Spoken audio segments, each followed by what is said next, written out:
All right, peasants, we are back. Very great Sunday of a lot of sports, a lot of things to talk about. We got a full house. Obviously, I'm here with my co-host, CEO. CEO, say what's up to the peasants. Yeah. What's good, peasants?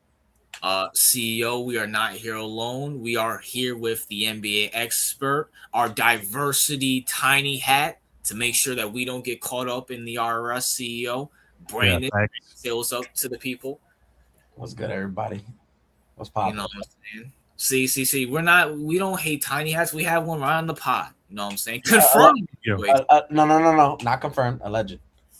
that's close good enough. enough. Close enough because that's the closest we're gonna get. You Speaking know, of, hold on. Sidebar real quick. I went to New York today for Fleet Week. I went to the Intrepid Museum. That's like where they do the Navy ship, and there were so many tiny hats. Like no, like there was so many, and most of them were kids. Like running by me. I just. you went to the thought that city. was- Well, yeah, I went to the city, but like Explain. this is the most I ever saw in one, area. They Oh, thought they must have thought it was the USS Liberty or something. Bro, they're infested down there. Like they're infested down there. There's a lot up here too since we're in the capital. Since I'm in the capital, so And by the way, those numbers are highly underreported. Like there are way more of them than are reported. Like let's just what be are you honest. talking about? No, the tiny hat population. It was like, oh, it's only like 2%. I'm like, that's cap. The 2% that run the world, maybe. Unless they're talking about like purity, then that's possible. Well, yeah, okay, pure, but like, let's be honest. Like most of them are not pure. Which, yeah, I guess so.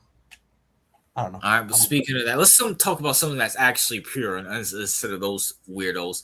Let's talk some soccer, baby. Round 16. Are we gonna start off with yesterday's games, or are we gonna you want to do today's? I'm glad RJ called it soccer because that's what it's called. As far as USA's in here, it's still called soccer. You know, listen. Shout out to everybody. There's a few people in my comments who call it football. I just call it soccer. It is what it is. Nothing wrong with being called soccer. But No, I mean, if we can just call it football, but no, they want to say football. Like, nah, I'm good, bro. Not doing all that. That's What why are I'm you? not calling it football, But Yeah. well, tell me, you guys are the two Spanish guys. Why are you guys so against calling it football? You know, I don't Because care. it's like you have to get into the accent and then you got to get out of the accent. And it's like annoying as shit to do that. I pretty much call it whatever I feel like at the moment.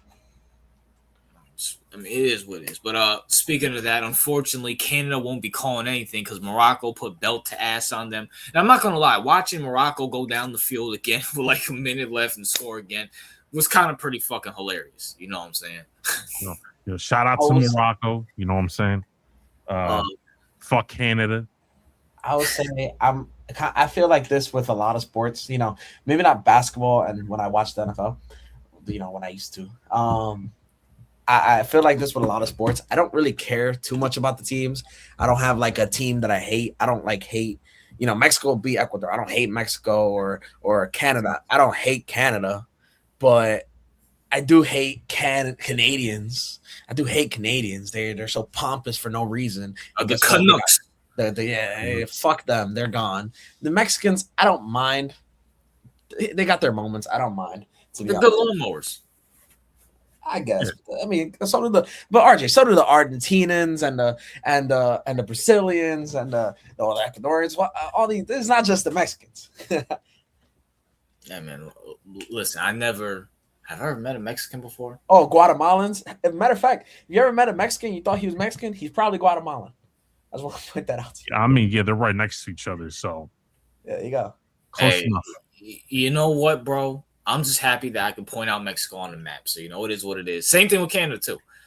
Speaking of that, France beat Paraguay. I'm not gonna lie, not very impressed. I mean, Paraguay's a good team. Not very impressed with France though. You know what? It was Paraguay did their thing. You know what I'm saying?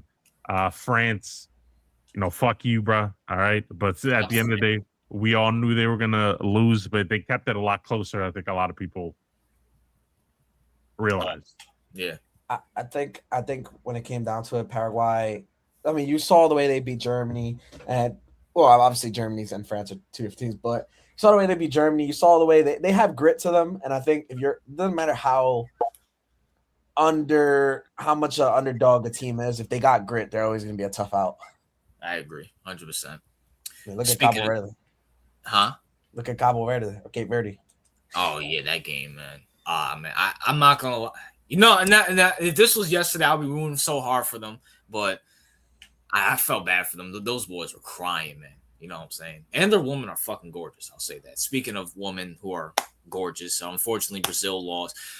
I gotta rant about something real quick. Neymar, bro, you are the biggest bitch ever. I'm so glad this is your last World Cup. Go away, please. You didn't play all cup, and you're talking shit. Vin Jr. has done all the work. And then ever since you got in the game, these niggas suck. These niggas sucked. Like, bro, his faggot ass blonde hair. Let's get him out of here, please. Go away. Like, shout out to Brazil, but I mean, shout out to Holland. You know what I'm saying? I'm not gonna lie, the most talented player in soccer right now. He's not the greatest, but he's the most talented player. Him or Mbappe, most talented player ever. Hanlon's just that fucking dude, man. Holy shit! Like, I ain't gonna lie to you. In the last 2 minutes, you pronounced so many fucking things wrong. What I pronounced wrong? He said Paragu, some shit like that. You said Mbappe. You said Holland, but then you said Hanlon.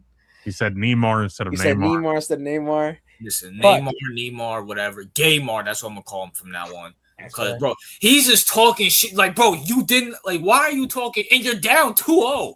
Like, shut up. Oh, my gosh. I was so fucking annoying. It's a bad look.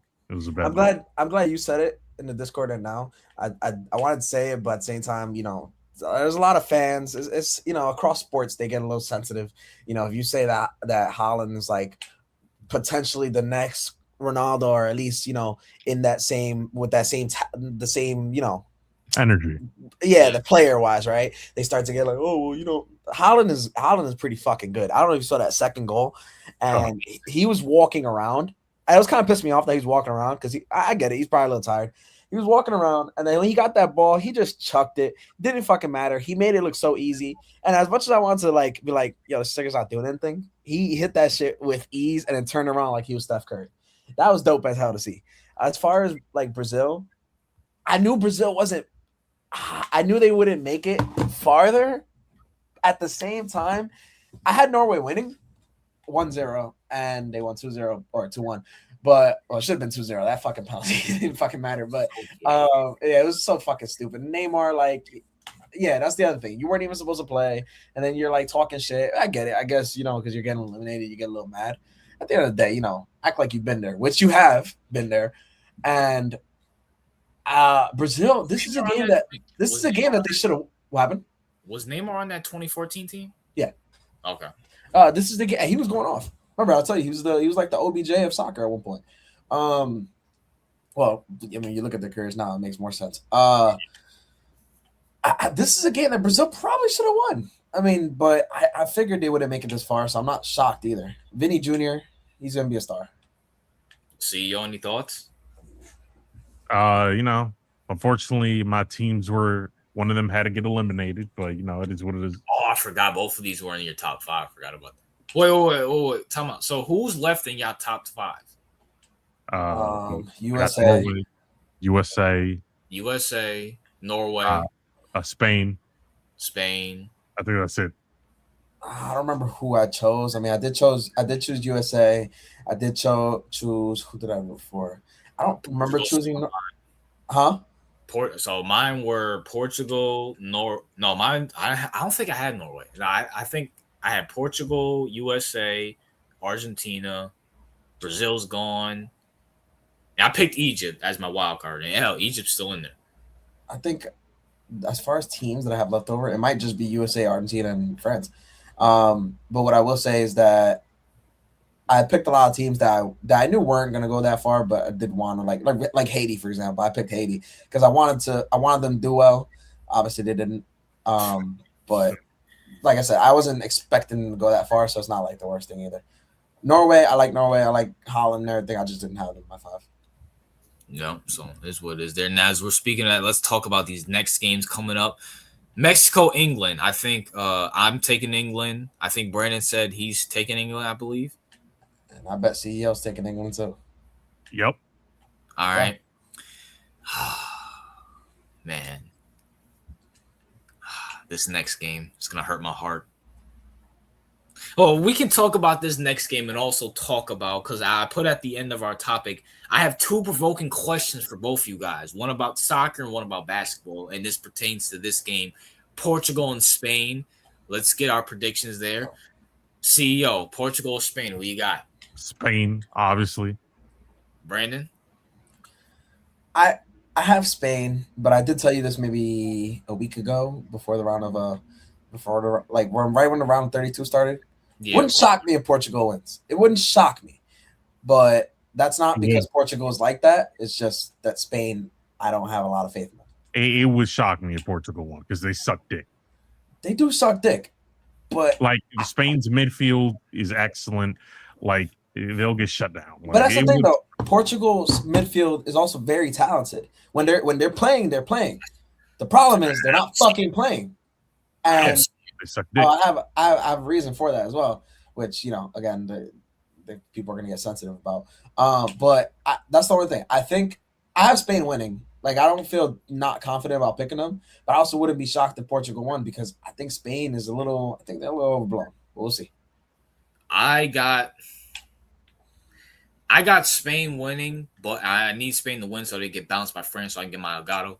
But I got Spain winning, but if there's one game where Ronaldo can turn back the clock and be 2018, 2014 Ronaldo, he hates Spain. He shows up against Spain.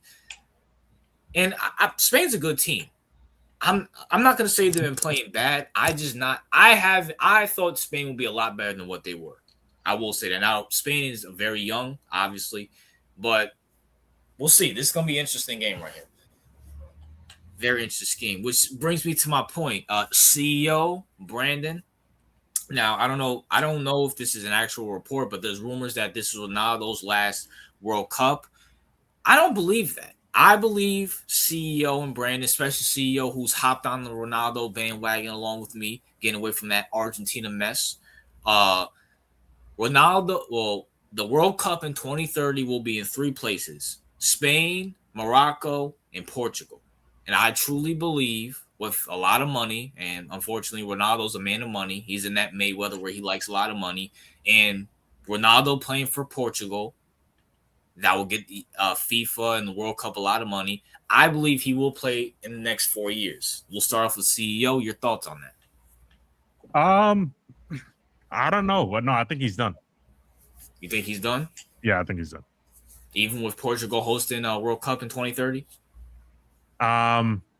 Yeah, I think this will be probably his last international game, like World Cup game. Yeah, I do, because I mean he's already old, and 4 years is a lot in athlete years.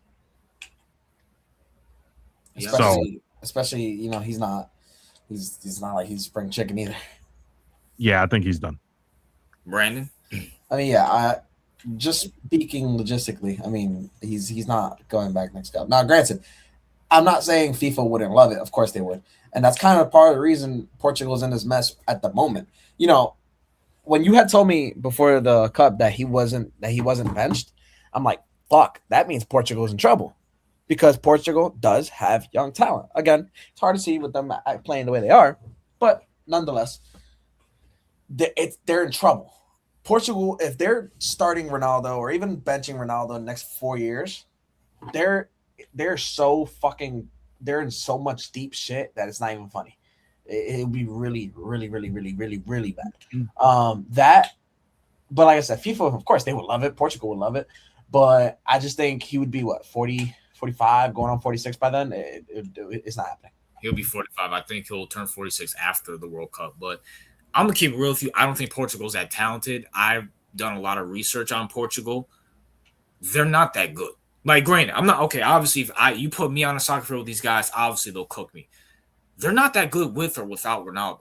I understand they scored that one goal without him, but that was it wasn't like they went down the field to score. It was I'll give you an example, right?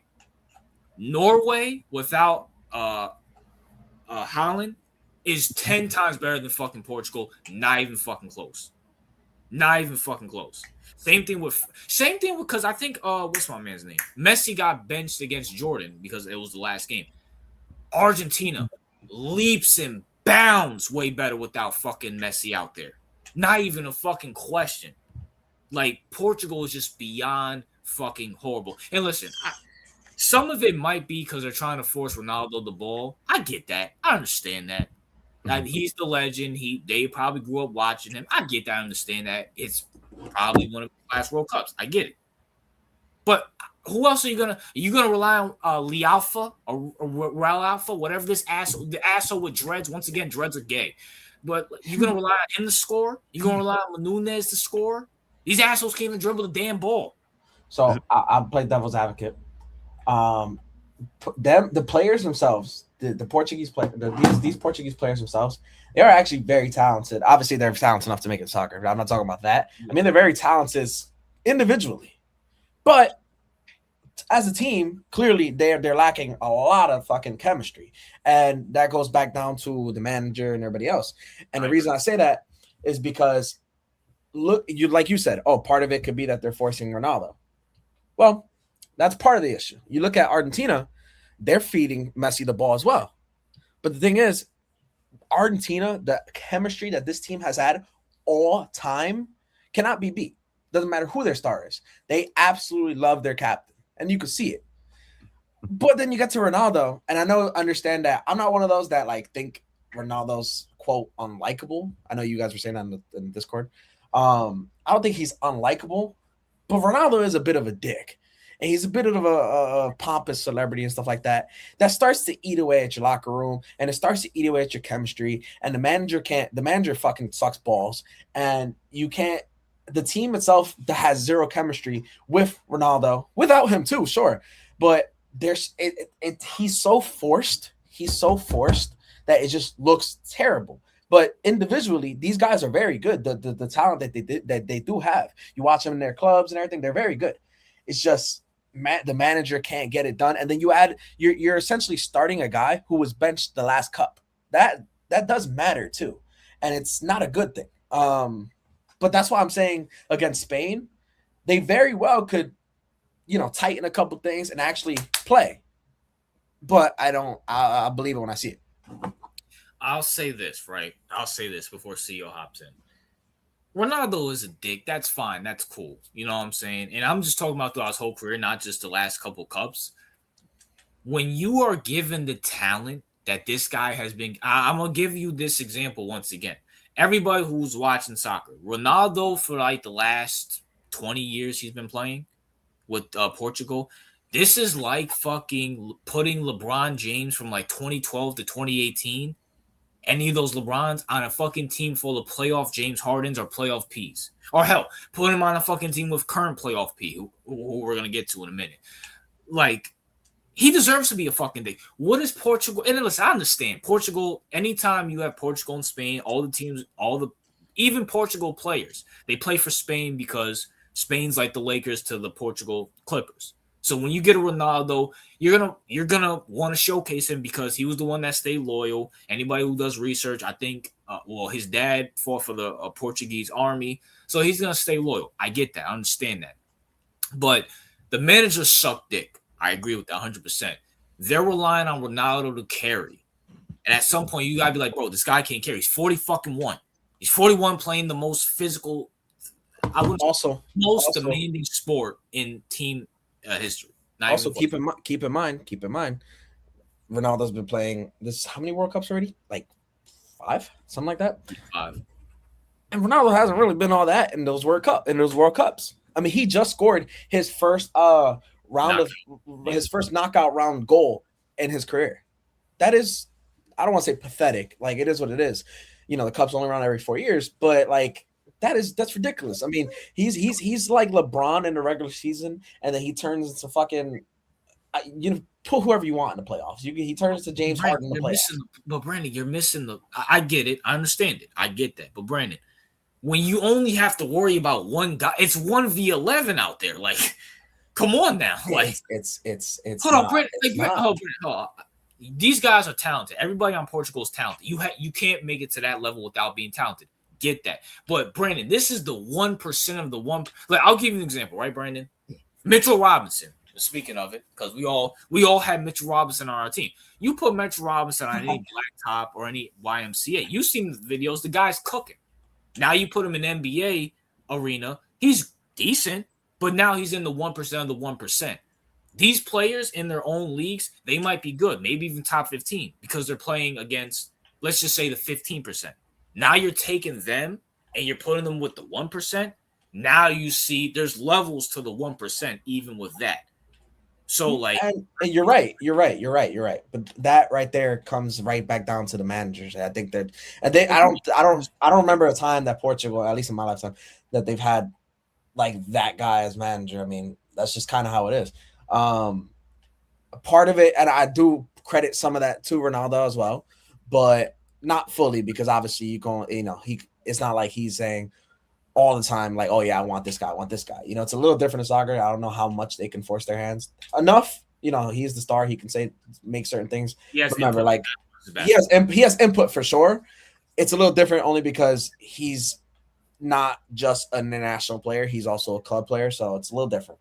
But that's what it comes down to. Like Portugal, if they had a good manager, they're gonna look better. I don't know. They probably get eliminated around the same thing because they shouldn't have made this far anyway. But they would look better. I mean, this team, it's like Brazil, for example. It's like Brazil. Brazil, their defensive midfield isn't really all that, but they always have goal scorers. They always have finishers. So it's like they're gonna make it this far, in which they did. Granted, I didn't think they'd make it past the 16. They didn't, but they were supposed to make the top 8 for a reason. Not because they're all that, but because of Brazil. We know what they're about. Portugal, they have the talent in the midfield and defense. Well, they do have the midfield and defense talent. They just, for some reason, can't put it together. And then on scoring, it's just like it does go through Ronaldo, but like it kind of just fucks everything up. Like Ronaldo's playing like Julius Randle. I used that a couple times. I will not be that disrespectful. I mean, yeah, he really has. Listen, no one was double teaming Julius Randle in the playoffs ever. All right, bro. Listen, CEO, do you want some input on this? Listen, when it comes to Portugal, just say goodbye to it, because Spain's going to deal with them, and they're moving on. All right, Portugal is not a good team. All right, they suck dick. All right. If I had to pick a team to root for, I'd only root for Portugal just because, like, I know I joke around with the Ronaldo stuff. I would like to see him do well. I mean, you want to see a legend go out swinging, but I do have Spain, and I'm confident in that. But like I said, wouldn't shock me if there was an upset either. And this is why, this is why Ronaldo's the best soccer player ever. And I'm not just talking about, I'll just take this year out. And Brandon's correct. This team is talented. Some of these guys are decent club. They're decent club players. I'm not going to deny that. But he's had worser teams than this. And I implore you, CEO, and even Brandon, go look up Ronaldo in his prime going up against Spain with the dog shit talent and the dog shit management he's had, and he's beaten them. And it's like, man. Now, Holland has the potential to do that. I mean, clearly. But, man. Shout out to Ronaldo, man. Holland so far is already outperforming, like starting out. Ronaldo's momentum as far as like the World Cup career. So far, it's early. So yeah, it's nice. It's nice to see that. It's nice to see that though. Norway's way fucking better talent wise than fucking Portugal. I'll say that. They're all right. They're all right. Portugal's beyond fucking horrible. Fuck, you put prime Ronaldo on fucking Ecuador, y'all niggas would be fucking back-to-back fucking World Cup champs. I swear. Because, same thing with us. We just can't fucking finish. Everything else has been fine. They just can't fucking finish. They got Julius Randle on their team once again. Right. Yeah, it's funny when the one I called Julius Randle, Enter Valencia, when we were watching him there in Mexico, and when he got subbed out in like the 60th minute, granted, you remember that's telling, by the way. If your supposed star gets subbed out in like the 60th minute, that's telling. Everybody there cheered. They were flipping him off and everything. that because this nigga should have been gone years ago, and he definitely should have been gone right before the cup. I did tell you that the nigga's Julius Randle, and he didn't look good at all. But I digress. Go ahead, CEO. I mean, it's just Portugal's not good. Like you just said, I feel like if you put like Ronaldo on fucking, I don't know, Panama, I feel like he'd have a better. Listen. No. Listen. They gave Croatia and Ghana a run for their money. All right, that's nice, but relax. Come on, man. Hey, that Panama Ghana game was pretty defensive. That was fucking dope. But chill out, bro. And Croatia, you know what I'm saying, and you know they did well against England until the very end, till late. Speaking of that, USA, Belgium. I'm taking the boys, man. USA, what's his name? Got his car reversed. Trump doing this thing out. Trump, this is the first best thing Trump's done his whole administration. You know what I'm saying?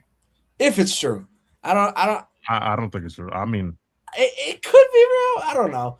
I mean, I don't really care, but it is funny. Either way, it should have been reversed either way. So yeah, it shouldn't have been a red card in the first place. Granted, all right, by the rules, you could say technically, but like it's not. He didn't deliberately go after the back of his ankle. Well, I've seen Messi do that shit twice already, deliberately, and nothing was called. And I get it, it's Messi, whatever. But like, come on, they were just doing that to be an asshole. And by the way, I just want to go on this really quick mini rant. All right. Everybody is bitching so hard, and this is why I call people performative. And I'm not gonna get political. I just wanna say this is why I call people performative. You got everybody bitching. Oh, it's corruption. It's corruption. So the fuck what? We know FIFA's corruption. We've been knowing that forever. If you didn't know that before, you've been living under a bridge. 1, 2. Oh, this is why USA's should never host the cup. They're ruining the World Cup. Get the fuck out of here. Dude, this cup has been fire. It has been fire. It was better than the last cup, which is Qatar. So I'm not gonna, put it out there like it was that. But it was low key. I gotta see. We gotta see how the rest of this cup goes. But it's giving Russia a run for its money, which wasn't a bad cup either. Brazil, I'm not gonna say touch the Brazil because Brazil was dope as hell. And I was too young for South Africa. But what I will say is that like everybody's bitching saying that USA is ruining the cup. Get the fuck out of here. This cup has been nothing short but amazing. It's been moment after moment, a lot of goal scoring, which everybody here loves scoring. Look at our sports. Like the cup has been dope as hell. All the foreigners have been coming in to all 3 countries, and they've been loving it. You've seen all the videos. Some of it's propaganda, but for the most part, it's true. This cup has been dope as hell. Anybody bitching about it, they're still glued to the TV enjoying it, but they're going to act like they're not just so they can be, oh, well, yeah, USA bad. All right, USA has its problems just like any country, but this is still the United States of America and not your shitty country wherever you guys come from. There's a reason you're coming here, even though you claim you won't, but come here, watch our games, do this, eat our food, go fucking to Bass Pro Shops and pick up a gun. There's a reason you're doing all that shit because you're enjoying it. You're enjoying it. You're watching the game. I just ran into mad Norway fans earlier on my way to the ferry to New York. And they look so happy, taking all these pictures. Of course, they're on vacation. And vacation does, tend to blind things. But everybody bitching about the World Cup, like, you guys are so gay. That's it. That's the only way I can say it. It's just so gay. I don't know who's bitching about it. I mean, shit. I'm gonna be honest. I didn't hear anybody bitching. There are a lot of people bitching. I mean, there's people bitching on obviously social media, which is whatever. It's social media. But like, there's people bitching through the media. It's been like that. I'll send you a couple things, but it's like, it's nobody important, but it's enough to where it's enough people. You get enough. It's like an ant. One ant doesn't bother you, but you get enough ants and they make an anthill and then you fall in it, and if they bite you, it kind of gets annoying. It's the same shit. Yeah, I agree. Let's see. I know. I mean, I don't know. I haven't been hearing a lot of news about like hate towards the World Cup. I mean, I think people actually, I think this World Cup people bitched less than probably previous World Cups. Probably because it is in USA. I mean, also USA, like countries like the USA, kind of show why they're fit to host the World Cup. Which, to be honest, I thought, because I live right next to Alvarez. Okay, who cares? I live right next to MetLife, so like I thought a lot of things were gonna be terrible, traffic, planning, zoning, all that stuff. Some of it hasn't been great, but actually has been gone really smooth. So like this is why like countries like the USA should be the ones to run it. I'm not saying it should be in the USA every year, obviously not, but like they're stop going to countries like Qatar. Don't get me wrong, Qatar didn't do that bad of a job. How do you feel about Spain, Morocco, and Portugal? 2030. That's fine. Yeah, that's fine. Spain, Portugal, Morocco. Yeah, that's fine. I mean, it's North Africa. It's fine. I think like don't go to Qatar, don't go to fucking Russia. Which again, Russia wasn't bad because the sport is good. Wow. They went to Russia two cups ago. I'm saying like you don't want them to go there. Wow, that's no crazy. Because it was just no. Don't go to Russia.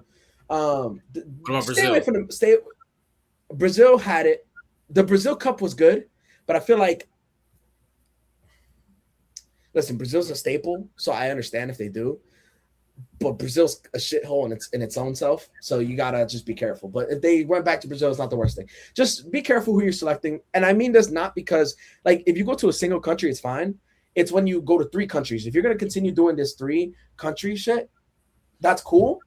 But make sure you choose those 3 countries right. And yo, fucking this bitch ass Giants fan in the comments section, like shut up. You don't want to talk about like I know you're projecting about soccer or whatever, saying CEO doesn't want to talk about it. And even if he doesn't, you're projecting. Shut the fuck up. Go watch the NFL. You're gay.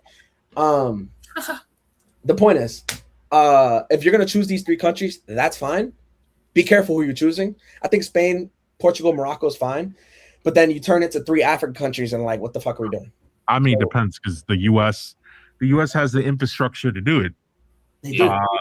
But like, for example, like I don't know, China also probably has the infrastructure to do it. What about Germany? Germany has. I wouldn't choose Germany if we're doing if we're doing 3 countries, that's fine. I wouldn't choose Germany as its own country. I'm just asking, and it's only because it's like smack dab in the middle of that whole. Everything is you're able to access all these countries through a train. Germany, France, Spain. You can still get to the UK as well. It's right there. There are better countries. What about France? France would be dope. If you're gonna do France, or you're gonna do Spain, France, and Germany, that's dope. Or if you're gonna do like Scotland, Finland, and what's the other one? The 3 next to each other, up a little north. You're gonna do those? Maybe. That's cool. But you just gotta choose countries that if you're gonna do 3 countries, you gotta choose 3 countries that will be fit for it.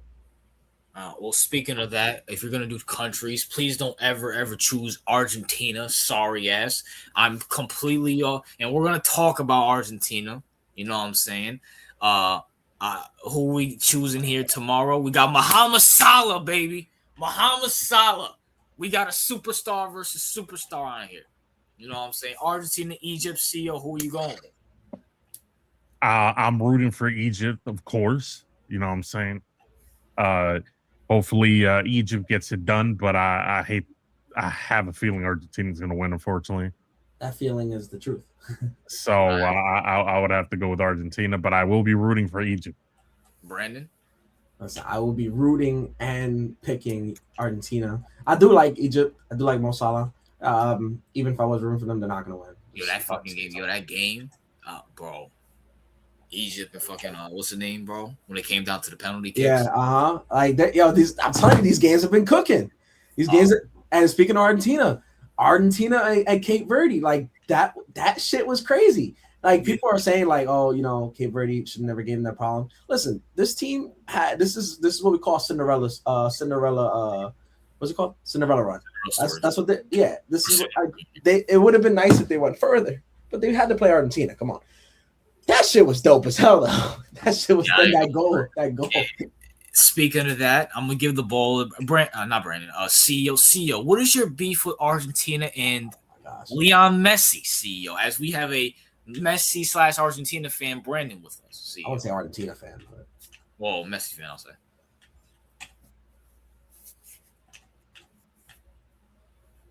CEO, you there? What the hell? I think the thought of criticizing the GOAT Lionel Messi is stopping. There you go. Brandon, you all right? I mean, Yeah, I'm Brandon, good. see, you all right? Yeah, I'm right. Yeah. Oh, you didn't hear the question? No, I just came back because I was turning off something. Oh, CEO, what is your beef with Argentina / Leon Messi, CEO? First of all, Argentina fans are gay. Let's just start off with that. All right. Argentina fans are annoying. A country full of bitch ass niggas. All right. Like, do I hate Messi as like an individual? No, right? Like, I don't really hate him like that. But it's just more like fans. It's kind of like, oh, it's kind of like Philly. Are there players on Philly's roster where I don't hate them, right? Like, for example, with Tyrese Maxey, do you hate Tyrese Maxey? No, right? No, But do yeah, you kind of. hate their fan base? Absolutely. So this is kind of one of those things where I don't necessarily hate Messi. I hate Argentina with the fucking passion. And I hate their fan base. They're arrogant. They don't. Yeah, you could call them passionate, fine, but they suck dick, bro. They're Philly of fucking South America. That's what the fuck they are. Well, see, I'm surprised you didn't bring up Messi kissing the wall. You know what I'm saying? I Allegedly. mean, I don't know. Listen, I'll give them a pass, not because the only reason I give them a pass to that is because they're such international stars and all that shit. That first of all, let's be honest, most of these athletes don't know anything about politics, so they don't know the gravity of the situation. And second of all, they have to try to be as apolitical as possible, and they have to walk a fine line with that shit. So I'll give them a little more grace when it comes to shit like that. But Argentina as fan base is disgusting. It's annoying, and it's just disgusting, bro. Like, I don't like them. And with that being said, Brandon, I don't. You say you don't remember. I'll refresh your memory, Brandon. Me and you had a conversation. We were talking about soccer, obviously, and I said something about when Messi plays for Miami, for MLS, and I said all he's doing is collecting the check, playing soccer, and fucking bitches. You got mad at me and said Messi's a good Christian. Also, the bullshit.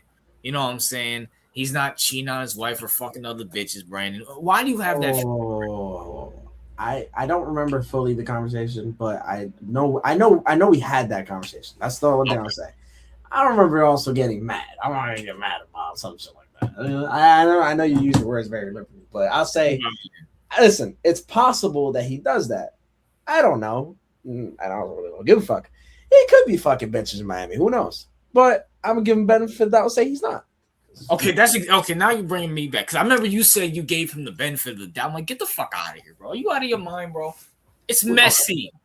Who knows? Who knows? Oh, it's like, honestly, like, yeah, no one knows for sure, but it's like it's the most likely scenario. It's like Occam's razor. It's the most likely scenario that he's doing that. Like, that's the most likely scenario. I like to believe that not every athlete is like that, or not every celebrity is like that. Granted, it could die. Listen. I know that's not the greatest hill to die on, but I would like to believe it. And also, like I said, Brandon, can I ask you a serious question? If you were Messi, would you? Well, I'm not like that, so it's a little different. Come on, bro. No, bro. It's like I'm not. Well, depends. This is if you're the only way, like, because so let's just be honest, all right. And I know I'm not trying to go off into some kind of evolutionary, discussion or anything like that, but it's like if we compare ourselves to like apes, right? Theoretically speaking, you got the gorilla, right? You got the chimpanzee. Like the gorilla. What does the gorilla do? The gorilla got like 5 bitches, right? And he's the leader, and that's kind of where a lot of the animals, including ourselves, tend to fall on that scale, meaning that like the males usually default, and not because like biologically speaking default to a polygamous situation, not monogamous, but polygamous in the sense that we get to fuck all the bitches, but our bitches can only fuck us. Like, let's just I think be. for me, it's also like when you put the scenario of is like if you were Messi. The thing is, I'm nowhere near Messi, so it's like for me, I don't really think about this often. Like I'm not even saying you're wrong or anything like that. It's just something that I would like to believe that these guys have some type of moral code, and if you believe that it doesn't go against your morals to do that, then that's fine, whatever. But I would like to believe so. Granted, could he? Probably. Who cares? I mean, you know, But I would like to believe in aliens too. You know what I'm saying? So I like to say not all celebrities and things like that. Like if I was to be Messi status, I'd also like to believe that I'd be doing something, a little bit more productive. He is. He's one of the best soccer players in the world. I mean, that's No, pretty. I mean like with my time rather than hooking up with other bitches. Like there's so much good you could do for the world. I'm not saying okay.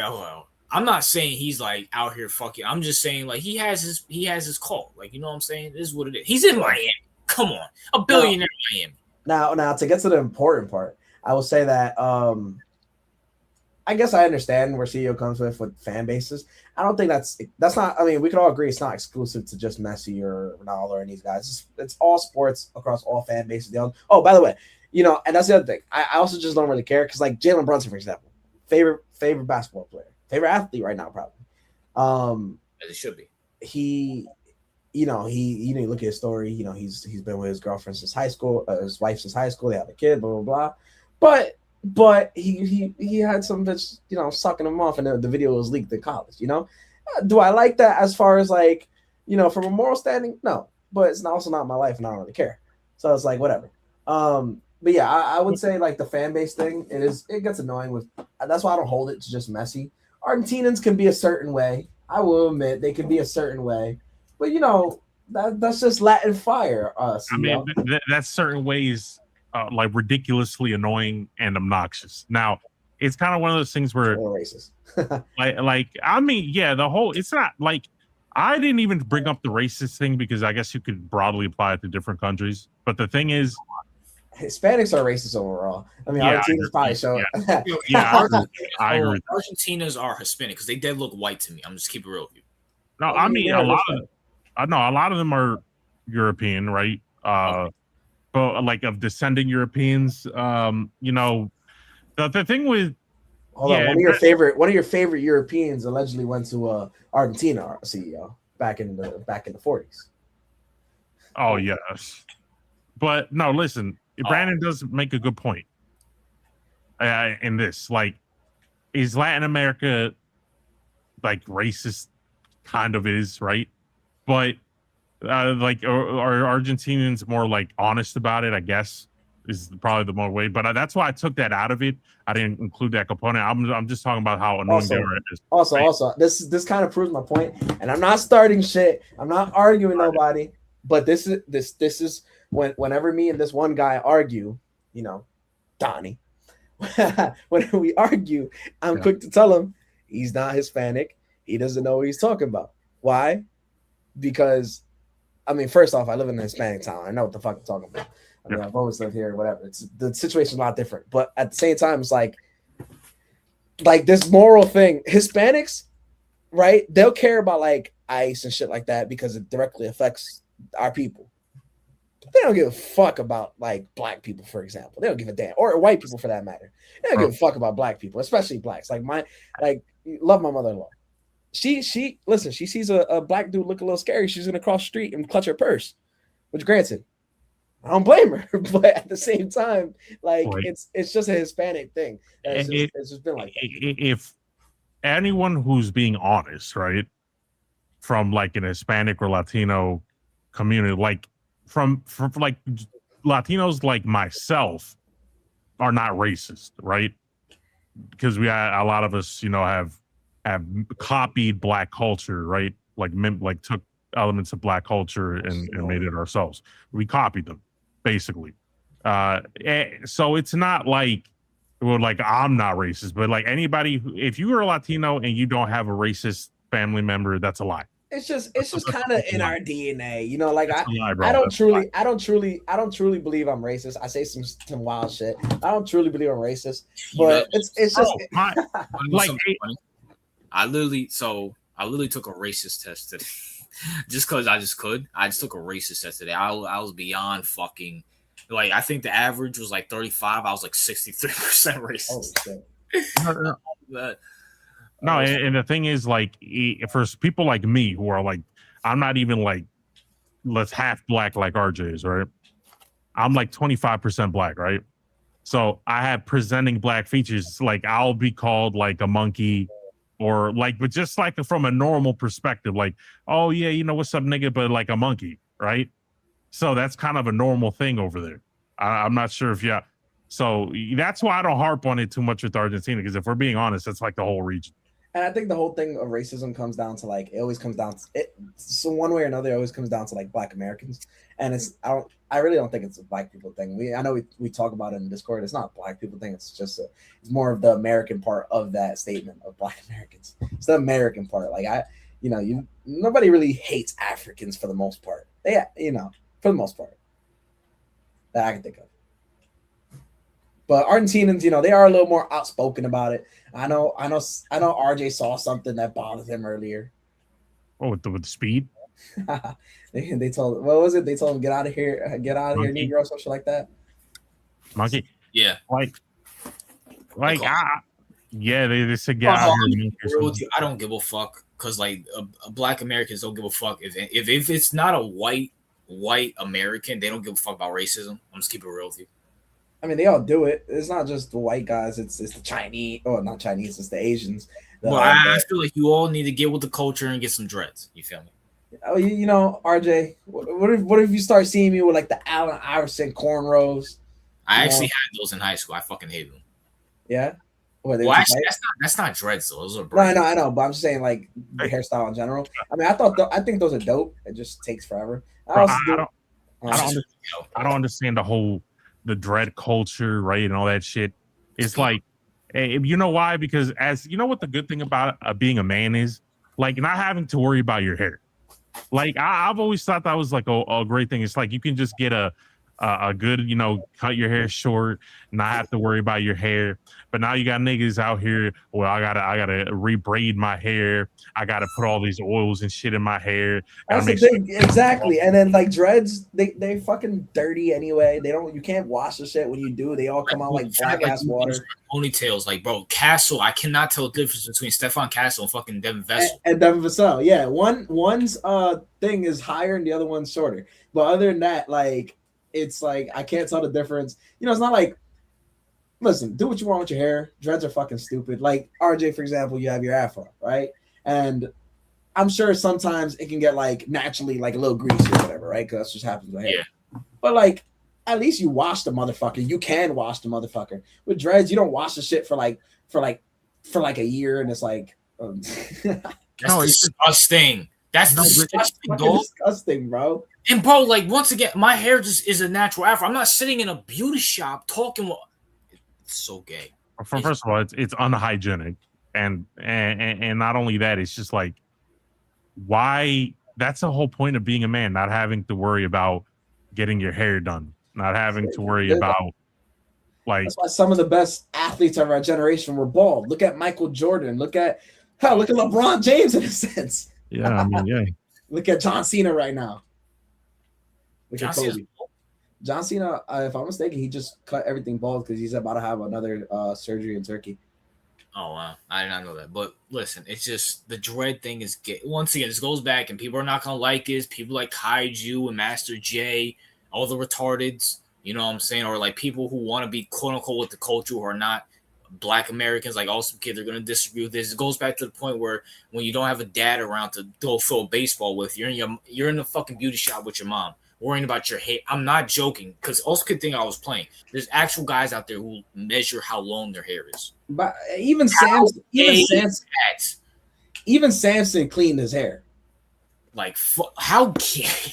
No, it's just like, no, because now it starts with the hair. Then, now I think like, and it's a trend thing, because I don't think you have, pockets of different cultures. I'm talking particularly in America, where it's been more common now with to get popular with the dreads thing, but it's also been more common now to like paint your nails and like, excessive piercings in weird areas. But Like, at least Jared McCain, who paints his nails, doesn't have fucking dreads. yeah, I mean, but he picked the struggle though. Also, I want to sit here and say this too, and I know this one's gonna be controversial. I know. All right. Getting tattoos is also gay too. I want to stop this narrative. Listen, Thank I don't you. care.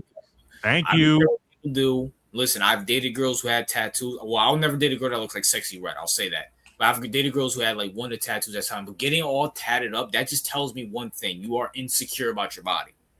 Very insecure about your body. Like this whole tattoo culture, I 100% agree. I'm tired of it. Like listen, I don't overall care. Like, yeah, I wouldn't like regulate that shit or anything like that. But all I'm saying is like now it's kind of like, oh, if you have a tattoo, that's the norm. Like not having a tattoo is not the norm. Let me ask: are we talking like having a piece getting done, like you looking like a Roman Reigns or some shit like that? Are we talking like a piece like that, or we're talking like you're getting tattoos after tattoos all over your body, like Chris Brown or Lil Wayne? Because I do feel like it gets to a point having a couple tattoos or having one nice piece, even if it's big, like I don't think it's an issue. But if you're getting tat after tat after tat and you're covering your whole fucking body at one point, then it's like, yeah, it gets to a point. You know, and there's also like religious implications to it, which that's kind of part of the reason I haven't got a tattoo yet. All right, I'll say this, right? Something like Roman Reigns, tolerable. It's fine. Or something like Little, that's fine. Chris Brown, Lil Wayne, fucking Kaylani. I'm the only dude who can sit here and say Kaylani's not attractive. She looks like a nigga. She is unattractive as fuck. Well, wait, the thing is tattoos. Oh, but wait, hold up, because the thing is, and this goes back to the whole like, yeah, like are there certain cultures like in Samoa where tattoos are like significant and it's a cultural thing? Yeah, sure, fine. Like I'll classify that in a different sense, right? Yeah, but when we're talking about like people don't get tattoos because they grew up and it's part of their inherent culture to do so. No, people get tattoos because just like they saw their favorite rapper with the dreads, just like they saw their favorite rapper painting their nails. Now they're getting tattoos. Let me get tattoos on my neck. Let me get full on back tattoos. And you know, and this is I'm criticizing this on men primarily. You know, women are followers, and I guess they follow those trends as well. Great. But it's just that listen, you do whatever you want, but it's like there will come a time where we will get back to where tattoos used to be corny, and we will get back to that time. And when all you niggas are tatted up, you look ridiculous. That's all I gotta say. Yeah, I think there's like some nuance to it. Overall, though, yeah, it's a little fucking weird. Like the tattoos and the piercings, and you put them together, and you have a bunch of random ones everywhere. It's stupid. I think tattoos for me, I don't mind it if you treat it like a flag. You know, like a flag. The point of a flag, right? Every country's flag, every part has a meaning. If you actually have like true meaning to it or like tradition or anything like that, cool. If you're just getting shit like, oh yeah, I'm gonna get perseverance on my arm, and then on my elbow I'm gonna get a spider web, and then on my shoulder I'm gonna get some girl's face, and it's like, all right, what the fuck is wrong with you? I will never get tattoos in my life. Is beyond gay. Just number, you know what kills me, right? Just to kind of get off the topic, what kills me is that people who like, oh yeah, I'm a Christian, I believe in God and the Bible, but fucking ignore the fact about you're not supposed to scar yourself. That's what stopped me from getting a tattoo. It's beyond gay. That's what stopped me from getting a tattoo. And no disrespect, bro. I'm not taking a shot at you, bro. Michael, you're a clown as well too. I just want to sit here and say that do you, bro? But I mean, you're dumb.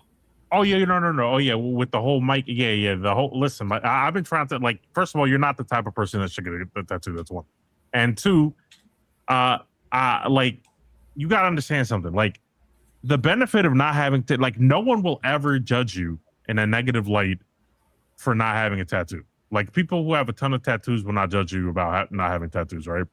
Well, like, but if you go into different environments, like. You can adapt to your environment because when you don't have tattoos, you can go anywhere and primarily be looked at in a positive way if you go to a different culture. Because in the U.S., the tattoo culture is pervasive in the West. But if you go to like other cultures or you visit other places, like and not having tattoos is preferable. So See, I disagree with you. I've been criticized, and now granted, this would be endo for not having tattoos. I had to curse niggas and bitches out. Like I had to call niggas fags. Like, why the fuck do you care what's on another man's body? Number two, what the fuck did you have to say, bitch? I'm not getting tatted. So I get where you're in a normal society, yes, but I feel like in this America right now, you get criticized. Like you get criticized in society for not smoking weed and not having tattoos. I truly believe that. Yeah. Oh, really? You're weird. You're weird for not engaging in any type of degenerate act or vices. You're weird. Like, oh, I'll talk to people my age, right? And they'll be like, oh, what do you do? Well, I don't do shit. All I do is train, sleep, and recover. Because I don't work right now because I'm going to boot camp. And they'll be like, oh, you don't go out and party? No, I don't like it. Oh, but you don't do anything? You drink or anything? Not really, no. Oh, you're weird. Like, what the fuck? I'm weird because I don't want to spend my money on some bullshit. I spend my money on some fucking maybe some food, but like you can be like, because you don't drink, you're a fucking weirdo. You don't have this, you're weird. Oh, everybody has tattoos. Okay, congratulations to them. Not everybody. Everybody's a fucking retard. Do I need to be retard too? So, you know who has nice hair? Erling Haaland. I agree. And speaking of that, we'll end off the soccer talk. Switzerland, Colombia. And you know what? Hold on. Before we pick this, Brandon, I know why you don't like Jimmy Butler because he's a Colombia fan. So now I know why. You know, I was confused why the fuck he was there too. I was very confused, but you know, I guess that adds a little fuel to the fire now. I don't know who I'm picking for this game. Damn. Who? Switzerland, Colombia? Yeah. Give me Colombia. I mean, give me Switzerland. I'll go Colombia. Brandon?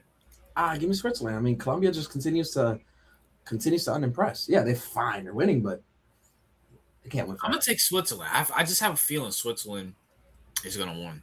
I just have that weird feeling. You know what I'm saying?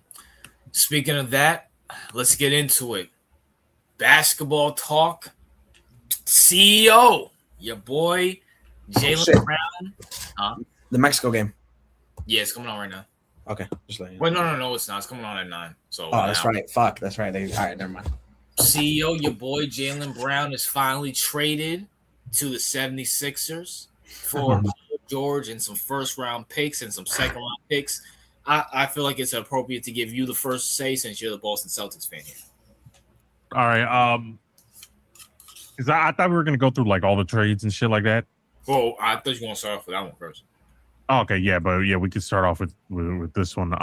Listen, when I heard the news, I was devastated, right? You know, not because I believe in Jaylen Brown. I want that nigga out of here, obviously, but the fact that we got like scraps for that nigga, right? Like we got a bunch of a stale bag of half-eaten chips and like fucking half drink Mountain Dew that's in the car for like 2 months, right? So I was just like, I knew we weren't gonna get anything super nice. Remember our trades, right? Mm-hmm. The trades I showed, like I was just like, okay, maybe we can get like a bunch of developmental young players that are not like super highly touted, but you could develop them under the right system and you can get a bunch of draft picks. But I thought that's what we were going to get. I was like, no, like Celtics fans were kind of delusional. They were like, oh, because they thought that because we were close to getting Giannis, we could get somebody like fucking Stephon Castle or some bullshit like that, right?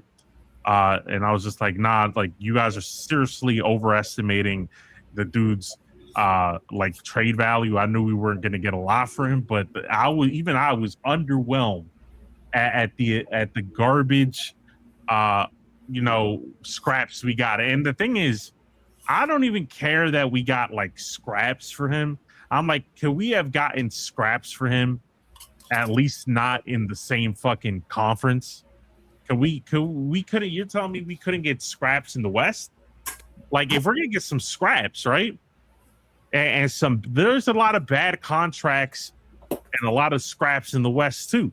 Like go hit up a team that they can offer you a bad contract, because I know fucking Jaylen Brown's getting paid way too much money, and it's hard to contract match that, but I'm pretty sure there are teams out there that have bad contracts with a couple of players that are making $30 million or $25 million, and you could have traded both of those shitty ass players for our player and some picks. But no, we had to trade him to a division rival directly. Why would you do that? That just bounced us in the first round. Why my thing is that it's so the bullshit is so multi-layered, right? That not only was it a bad trade, but also if we're gonna go with the bad trade, that's perfectly fine because we got to get him out the building. Okay, then can we get him to a team that he that makes sense for us, not like a division rival where you're gonna have Maxey, Edgecombe, and fucking Embiid, which they still got on the roster. Why would you do that? That's my primary issue is the place they send him. If the league said that Brown, by the way, me and RJ were right, he's garbage. The league doesn't view him as good. The GMs think he's ass apparently, or they think he's way too ass for the amount of money he was making. If he was getting paid $27 million, I think they would have moved off of him pretty easily. But the dude's getting paid almost $60 million. Next year he's going to make 60, and I think the year after that he's going to make 65, right? So, I understand maybe people viewed him unfavorably. That's perfectly fine. But my thing is, bro, I'm okay with the scraps, but don't send him to Philly. Don't what was the logic behind that? They make that there is zero logic behind that. Making a division rival better, like I said, I don't believe they're going to win anything. I don't think they're going to be fucking finals. No, not at all. But at the same time, why are you making your life harder when you can send them for scraps somewhere else? I don't get it. That's my primary issue with the trade. I don't like Paul George. We didn't acquire Paul George. We acquired a contract that matched his contract, and we don't give a shit about Paul George. We don't give a crap. The dude's not even registering on the radar. It's just that he had a contract that matched theirs. And on top of that, I'm you couldn't even get a Beads like Taco Bell asked because he has a similar contract. You couldn't even get Embiid, who they don't highly regard there anyway, and he's injury prone. You couldn't get Embiid in the picks. You had to go get fucking Paul George, who's worse. It's just everything about this trade stunk to high heaven, and I have some theories about it. But before I get to those, what do you guys think? So I have a couple things I'll say about it. All right, go ahead. Because you mentioned the fact that the league, so that I would assume you're talking about when I said that he would get traded for more, right? Yeah. Okay. So I will say that I was wrong about that, but there was one part that I was right there, was where that he was going to get overvalued. Granted, it wasn't by the other team; it was by his own team. And Brad Stevens, executive of the year, by the way, he clearly overvalued him like crazy.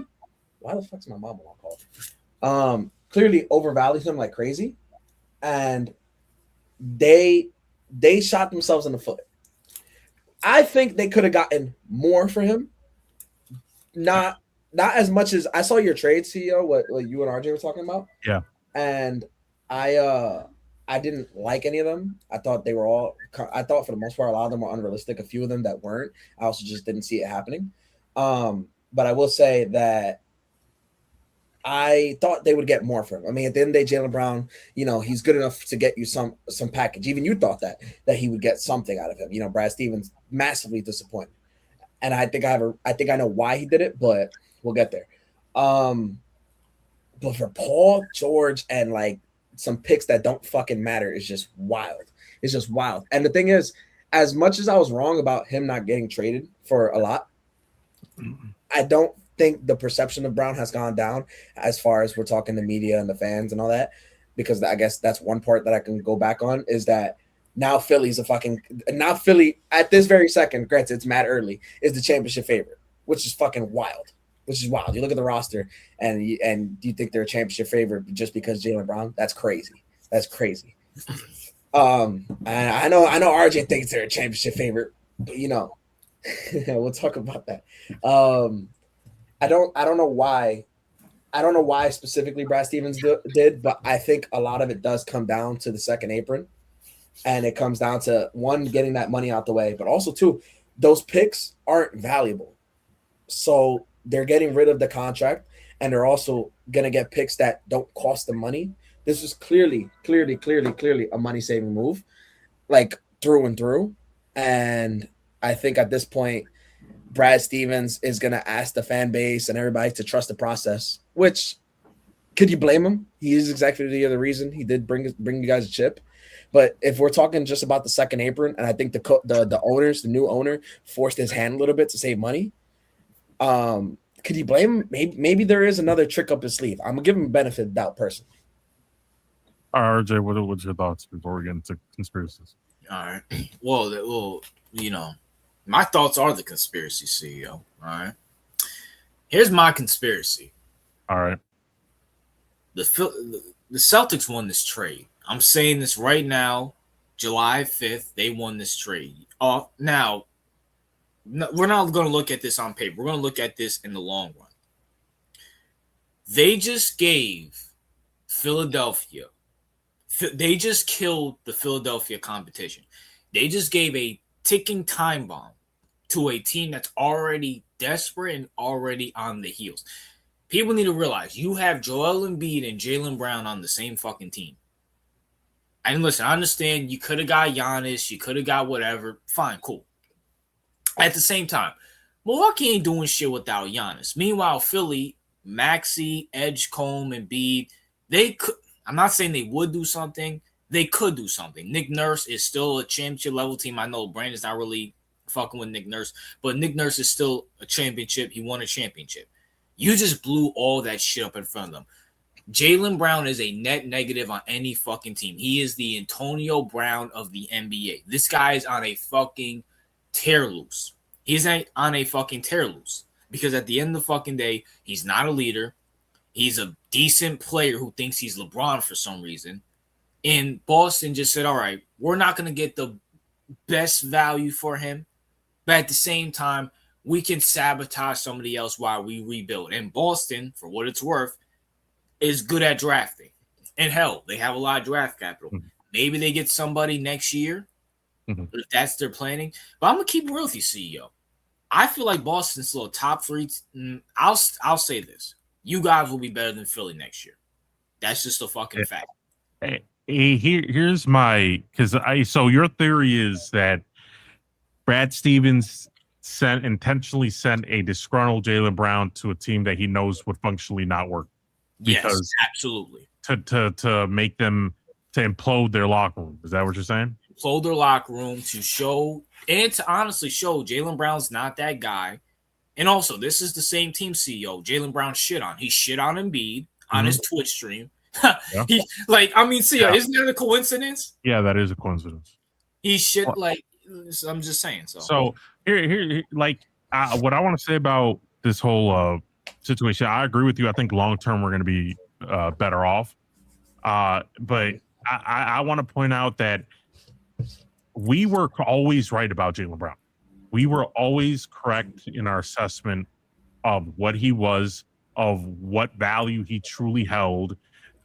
Where fans, especially fans in our comment section, like Lil Nick and these retards, who apparently thought, no, man, Brown is him, Brown is this. And I'm like, no, we've been over this. We've been over this 1,000 times. We thought the only thing that we got wrong was that we thought the other gyms were dumb enough, just like the fans, to bite into this shit. And apparently, no. Apparently, the league, the gyms around the league are assess the situation accordingly and know exactly what he's about. Like, Brown is in my opinion, a very inefficient player. The dude's a turnover machine. He is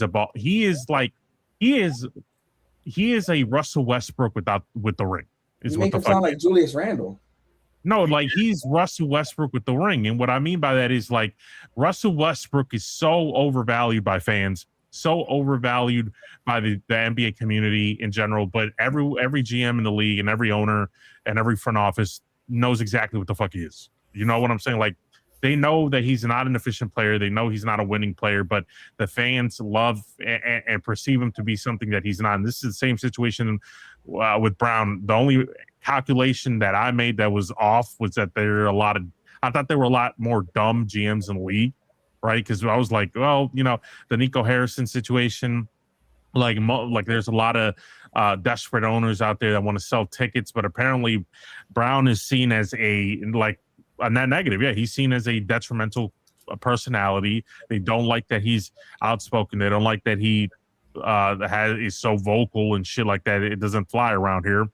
And not only that is that, yeah, I agree. It's about moving the money off of the books. They overpaid his ass. I remember when that contract came in. I was so pissed about that shit because they paid him way too much money. I was like, what the fuck is this? And, they regret paying him that money. They should have paid me instead because I would have told them not to pay that money. But, we will be better off. But my thing is that I also think that, do you think that, and this is a question for you guys in general, do you think that Tatum went to behind the scenes and said, get him out of here, no matter what, get him the fuck up out of here, and that's why the deal was so handled, or they were, because the Celtics they had him for 3 years. They didn't have to move off of them, but they moved off of him with urgency. And according to Brown's team and all that we saw, he didn't really want to leave like that. He did want to leave, but he wasn't forcing the issue, right, about leaving. In the sense, no, I'm not going to show up to camp. I'm not all that bull. No, there was none of that shit. So, yeah, he was just upset, but he would have still played. So my thing is, do you think that Tatum had any hand in going to ownership or Brad and be like, hey, you got to get this nigga out of here? Brady, you want to go first? You want me to go first? So there's a couple things I just want to say. Do I think that Tatum played a part in it? Sure. I mean, he's the franchise player now, so it wouldn't shock me. But I will say there's bits and pieces that I agree with, and some of that I don't. I will say that, RJ, for example, you said that that he's sabotaging, the Brad Stevens sabotaging other teams. I don't think I'd say that he's purposely sabotaging other teams.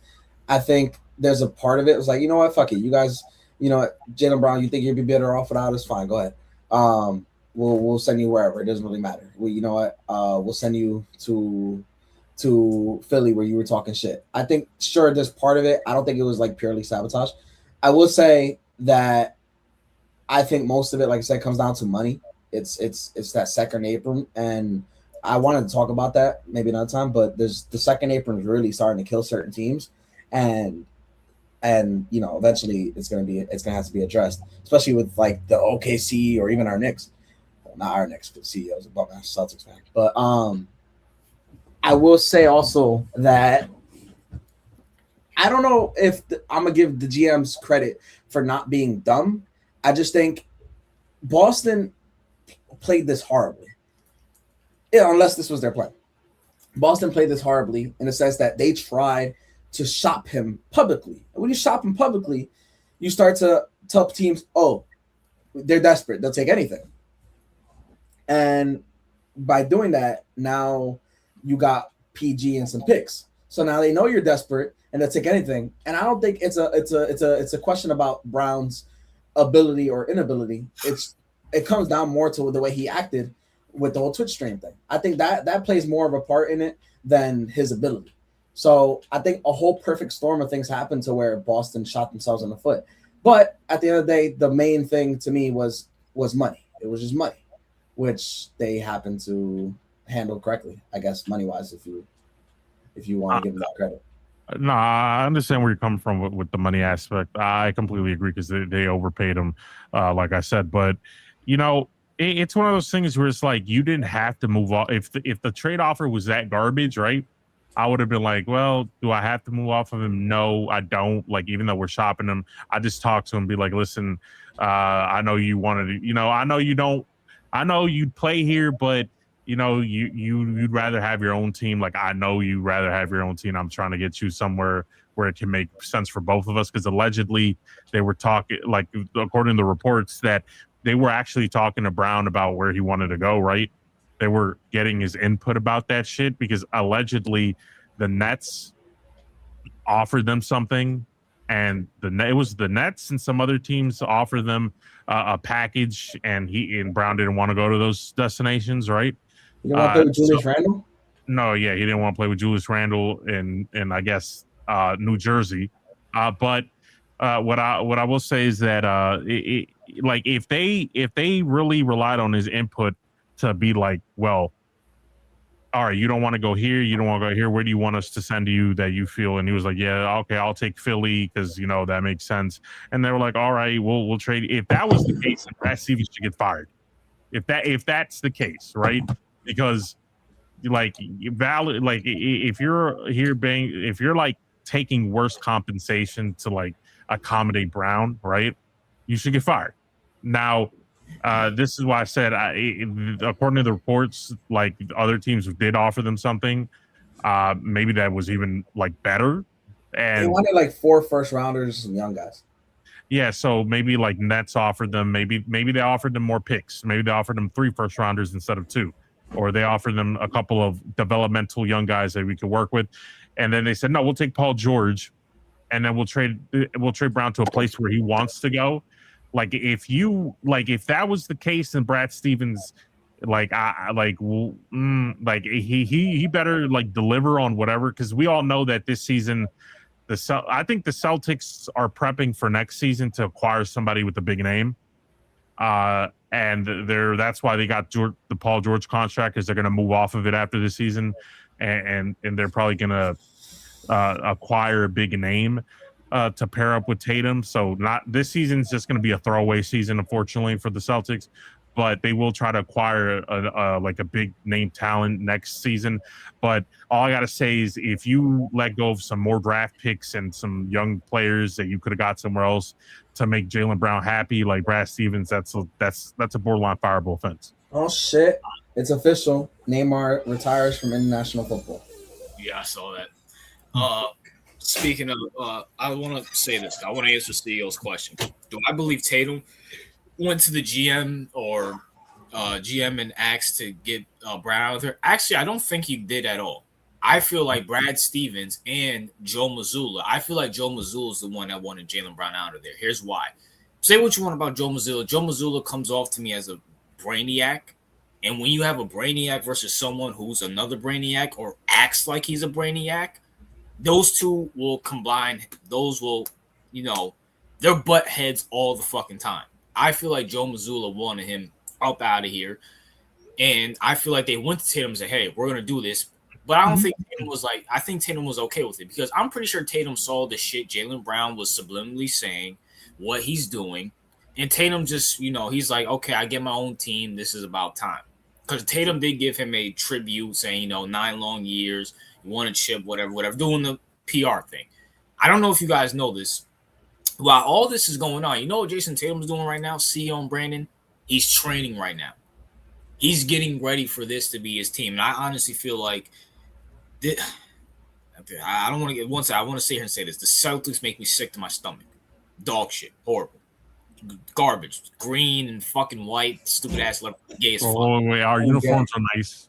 You know what I'm saying? With that being said, this is the most important year of the Celtics, because this is the year where Joe Mazzulla gets his guy, Jason Tatum, back fully healthy, and they can do accordingly with those draft picks and with that capital what star they need to put around Tatum to accommodate Tatum.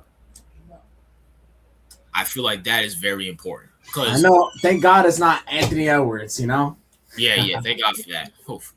So with that being said, I feel like Mazzulla and Tatum will work together. Mazzulla's gonna, even Brad Stevens, who's a former head coach, they're gonna reevaluate what they can do with Tatum, what pieces they need around Tatum, and hopefully it's not Nikola Jokic. That's all I'm saying. Now, I think they're preparing for a bigger acquisition. Also, they're trying to see if maybe they're waiting for, like you said, like maybe if the Nuggets get like bounced again next season, right? And in a fashion like they just recently did, that Jokic's just going to want to get out of there, right? And maybe they're like kind of calculating that timeline. Or listen, and by the way, I know they acquired LaMelo, but if they like under deliver or perform horribly, like that's not going to stop Ant from wanting to leave. So so I think they're like calculating multiple like disgruntled players around the league and saying, okay, listen, we're going to acquire the big contract that we need in order to match contracts with these motherfuckers, and then we're going to give them all the draft capital that we have. And and if that's the plan, okay, I'm fine with it. But Tatum does have a lot of pressure this season to at least outperform Philly in terms of like getting further than Philly in the playoffs. At least being like, I don't see the Celtics being like contenders this year, but they should at least be like in the mix and at least not get bounced in the first round and at least be better than Philly. Like, that's where they should theoretically be next season. This can go. Oh, go ahead. It was just funny because like when it happened, I said I put it in all caps. Jaylen Brown just got traded for Paul George, and you thought I was fucking playing. Yeah. Yeah, because it sounded retarded. This can go one of two ways. Either A, Jason Tatum, reaches expectation, makes the playoffs, whatever. Or this can, I want to say here and say this. I'm not comparing neither one of these guys to Shaq or Kobe. But people forget, Kobe missed the playoffs when Shaq left that first time. But look what happened at the end. He won 2 championships. They got him the pieces around him. That could be at play here with the Celtics. Depending on the East right now, it's getting very competitive. We're going to talk about some other trades, but say the Celtics don't make the play-in or they don't make the playoffs, people are going to shit on Tatum and say Philly does do something, whatever. People are going to grant Philly that, say Philly won that. I feel like in the long run, this developmental with Tatum and Joe Mazzulla and their chemistry and what they need, they will get shit done. Yeah, listen, very disappointing season, but hey, it sucks because I know Knicks fans are happy because they're like, oh, maybe we have a chance to like repeat. Absolutely. You know what I'm saying? But guess what? You're not repeating, all right? Fuck you niggas. You the other fish to fry me. Don't worry about us. No. Fuck you niggas. Enjoy your little ring, all right? But you're not repeating. But by the way, you do have like another like if you're gonna repeat, this probably would also be the year because there isn't a lot of people. There's not a lot of. Y'all not gonna do that shit again. Y'all not gonna try to discredit it before it happens again. Get the fuck out of here. No. Do that shit last year. Like there's no. I'm talking about in comparison to your roster. Like there's not. Like okay, Philly, but does anyone really take them seriously? Like they also don't have a. I mean, they're starting for Dean Wade, and they don't have a bench, so. We'll see. We do have some comp because the right, claw is back in Toronto it's 2019. CEO, your thoughts? Kawhi returned it back to Canada. It's a nice story. I don't think they're going to do anything.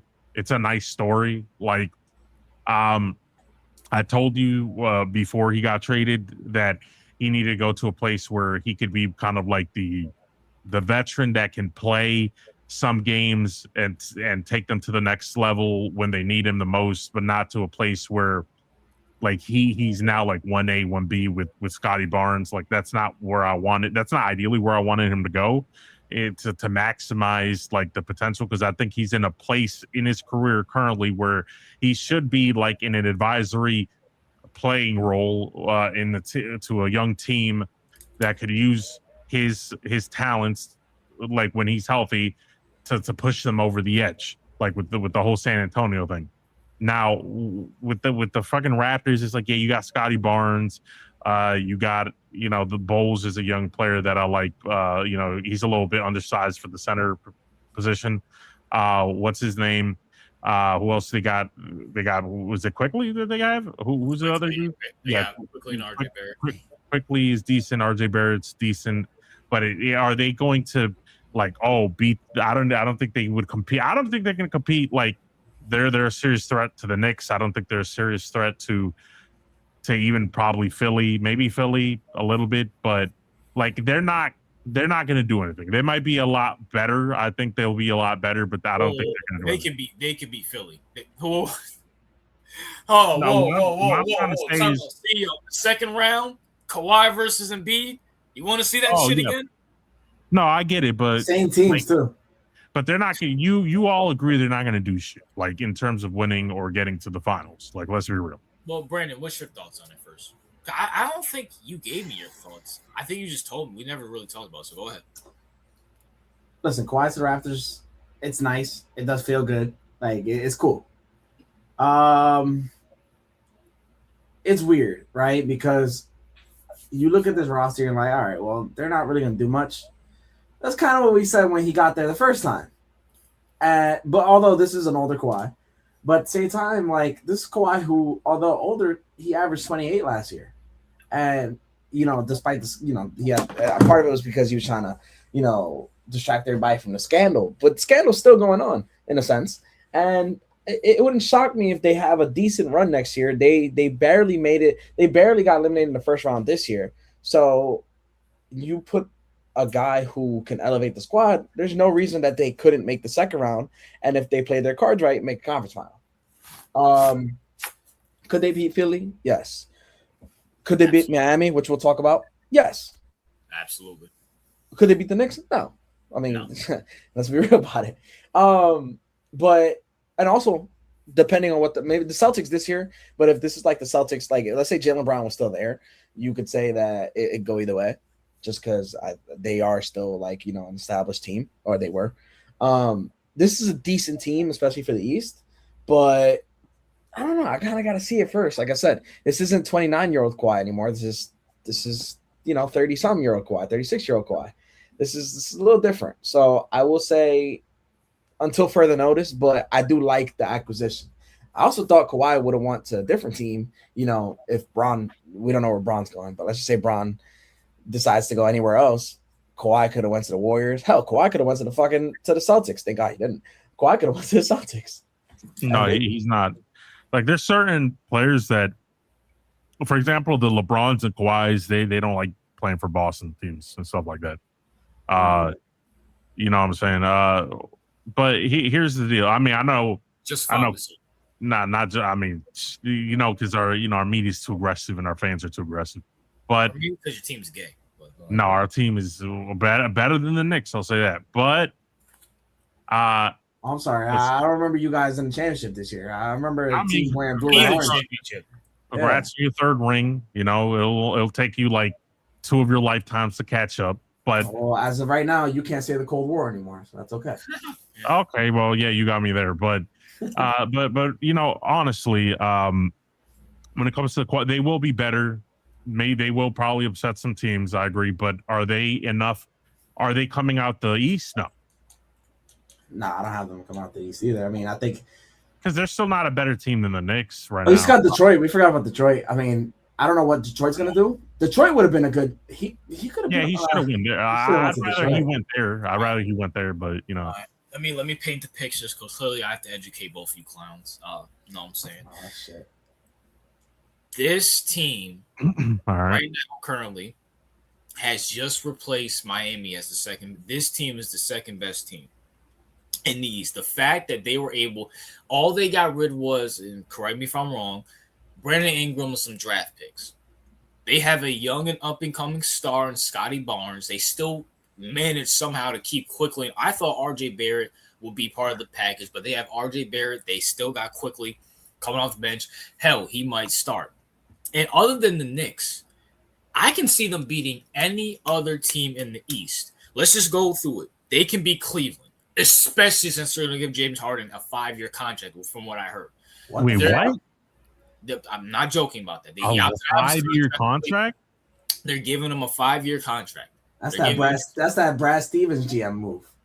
So Cleveland, they can beat Cleveland. They can beat Philly. Obviously, they could beat they can beat the Magic. They can beat the Pistons.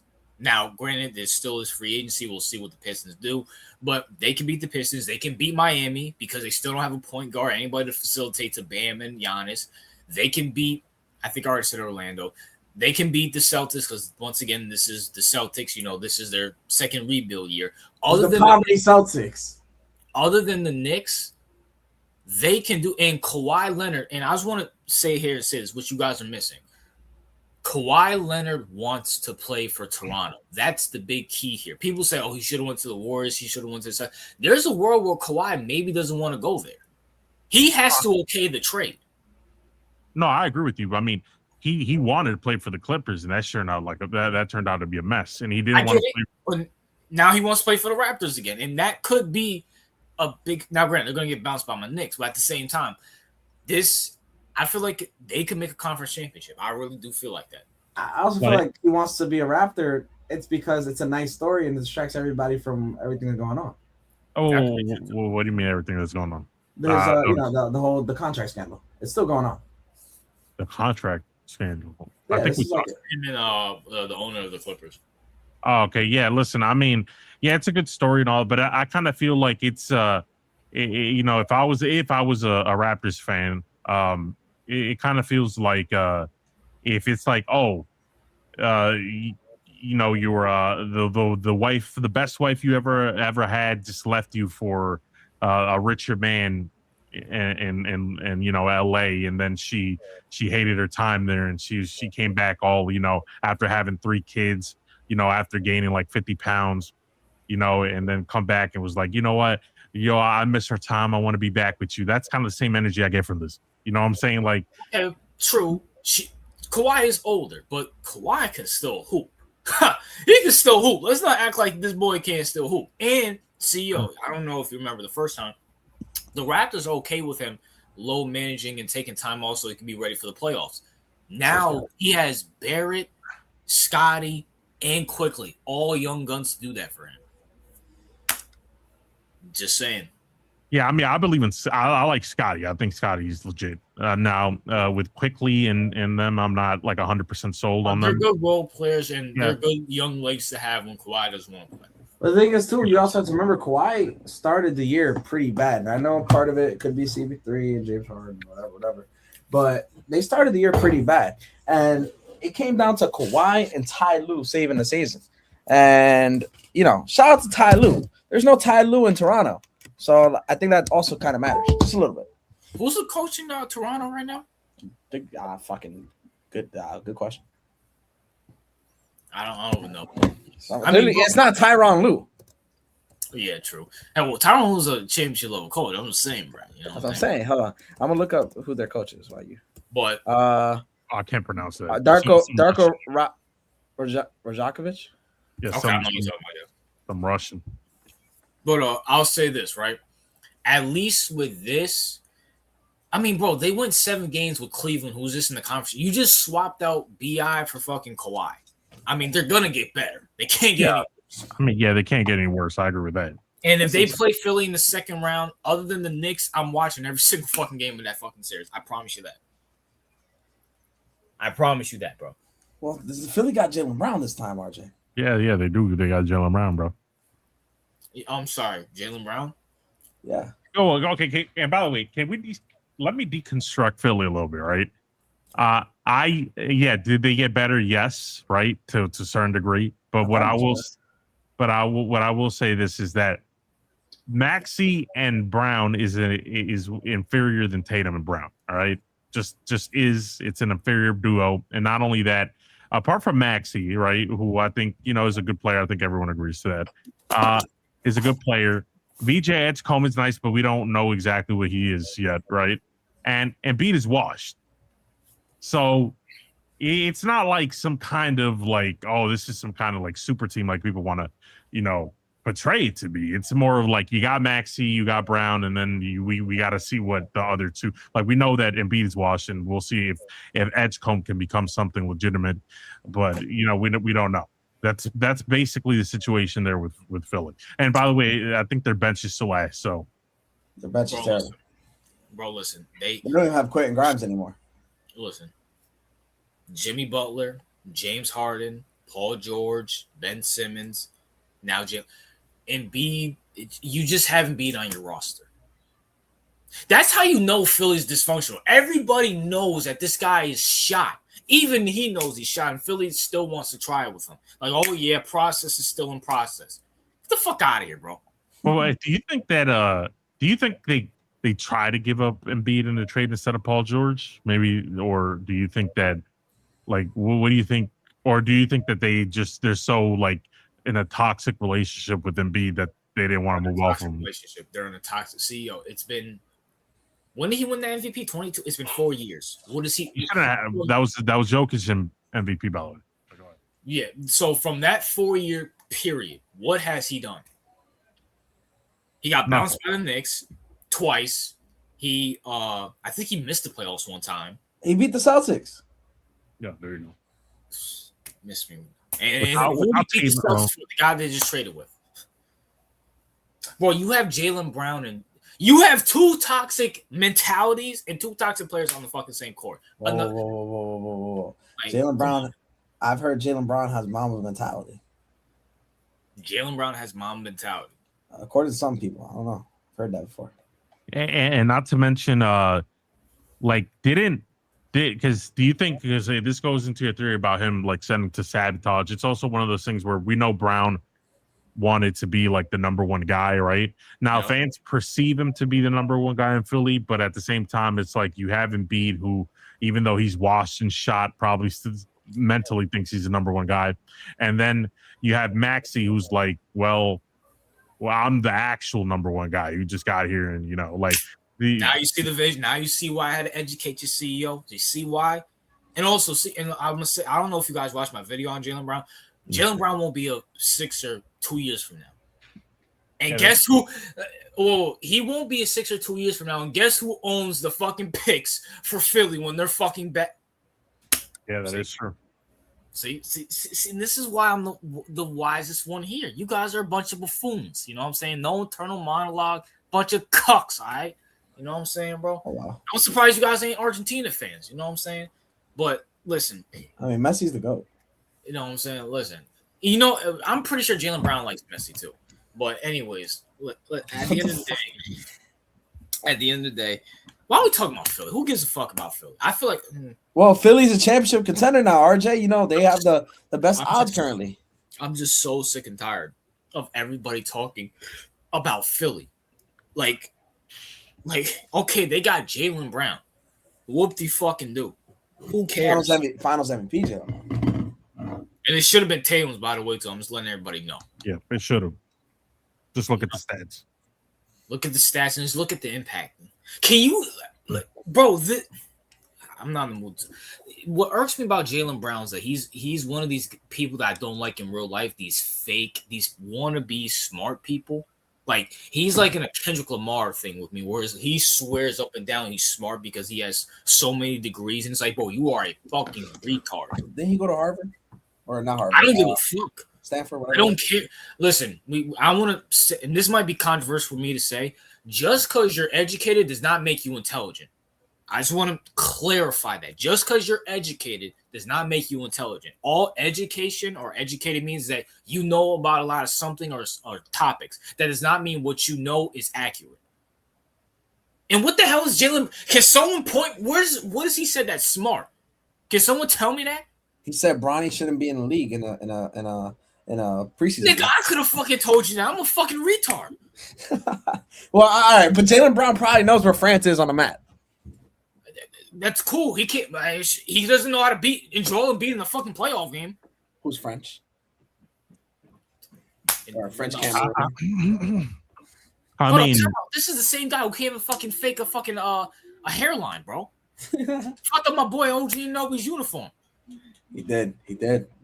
So like championship OG Anunoby, by the way, 2-time champion. Like my thing here is this. I said this in my video. It bothers me that like people shit on Tatum for being corny, but everybody loves Jaylen Brown, who's this smart intellectual guy because he graduated from Harvard. What does he say that's smart? I don't think he ever graduated from Harvard. He graduated from Berkeley, I think. All right, that's like one step below. But either way, CEO, what do you think about the Boston fans? I've seen a lot of Boston fans, but on social media. Again, it's social media, but it's funny enough to see that they're like, oh, we should have traded Tatum. Oh, the Celtics are going to be poverty now because we should have kept Jaylen Brown. He was clearly our MVP. All that stuff. What do you think about that, CEO? I mean, it's just the Celtics fans have been split. You have the Tatum group, and then you have the Brown group. It's been like that for years. And there's a lot of them like, oh, We're gonna regret trading Jaylen Brown. Jaylen Brown was the best player of our franchise. He's our franchise star. All that. Yeah, yeah. It's just that it's one of those things where like the Tatum group, and then you got the Brown group, and the Brown group are filled with people that like Tatum, like Brown for things unrelated to basketball.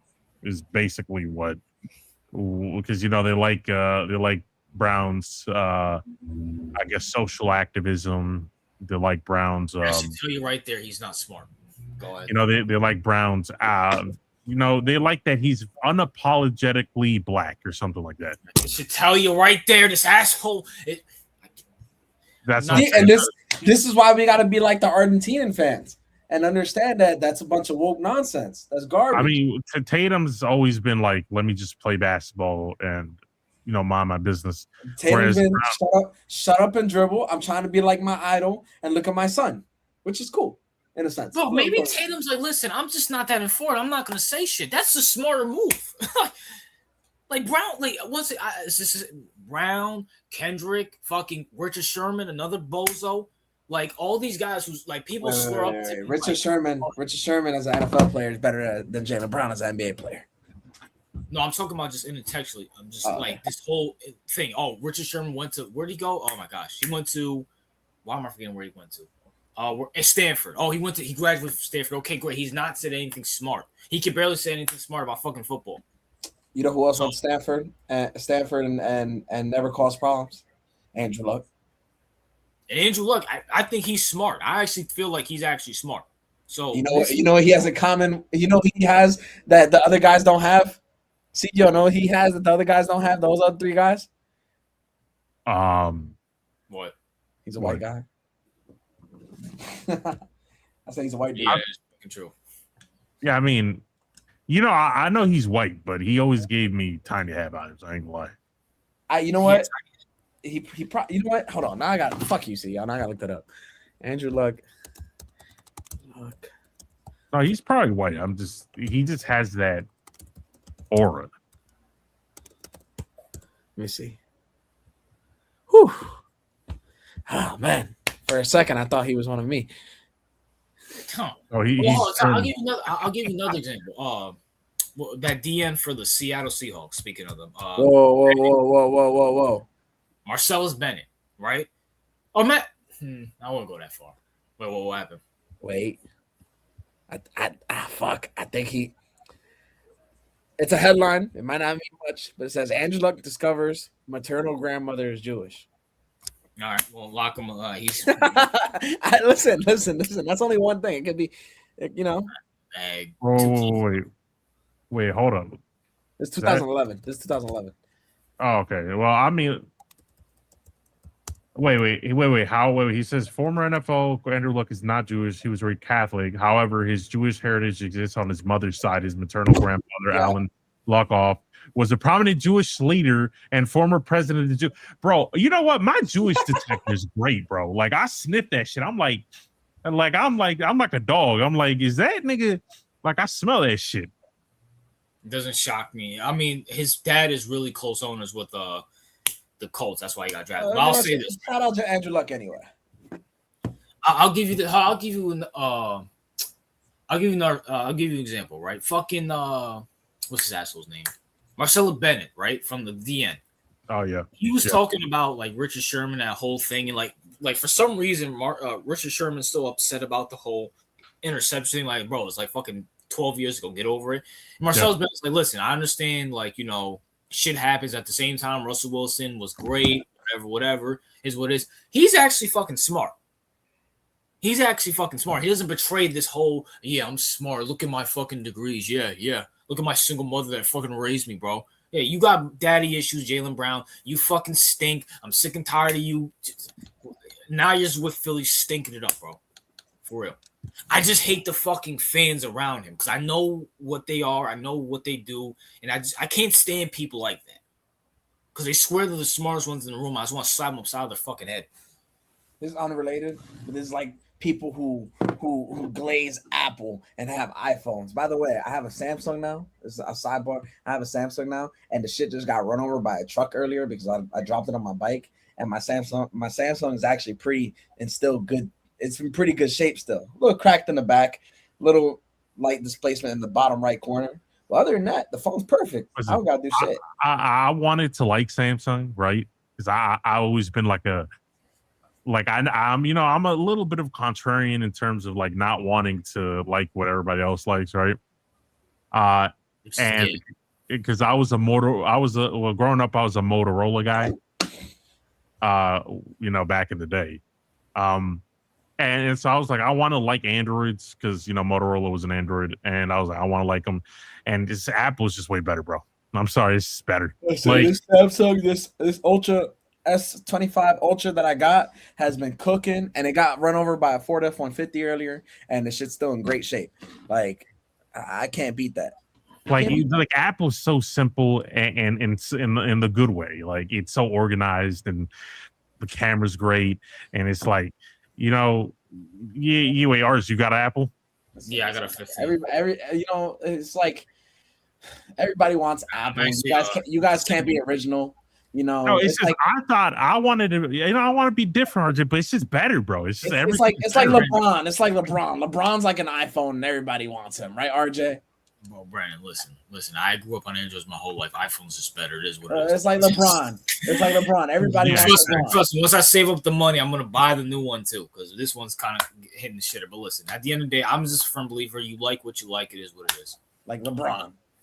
You know what I'm saying? Speaking of that, we're gonna get to LeBron because I have to ask you guys my second provoking question. I feel like this one is more thought provoking than the first one. But Ja Morant to Portland. CEO, your thoughts? I'm gonna be honest, I don't like it. Because I thought about it, I was like, do I like this? Do I because they got it for scraps, right? Yeah.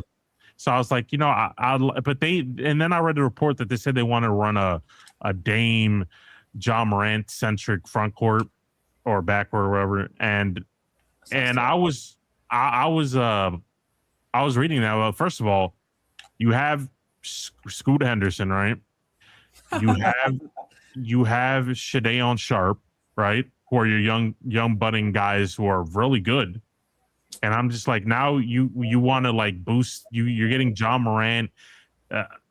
Why? I mean, you already have Scoot Henderson and Shadéon Sharp. You might as well just. I'm not gonna sit here and hype up Scoot Henderson of all people. All right. No, Scoot's not like some world beater, but he's at the age, he's like 21, 22. Listen, you would think he's some world beater with the way 2K makes me fucking have a fucking jersey swap with this motherfucker, and then they make me feel like shit if I don't pass the objectives to get a jersey swap with him. Fuck Scoot Henderson. Yeah, but listen, Shadéon Sharp is good.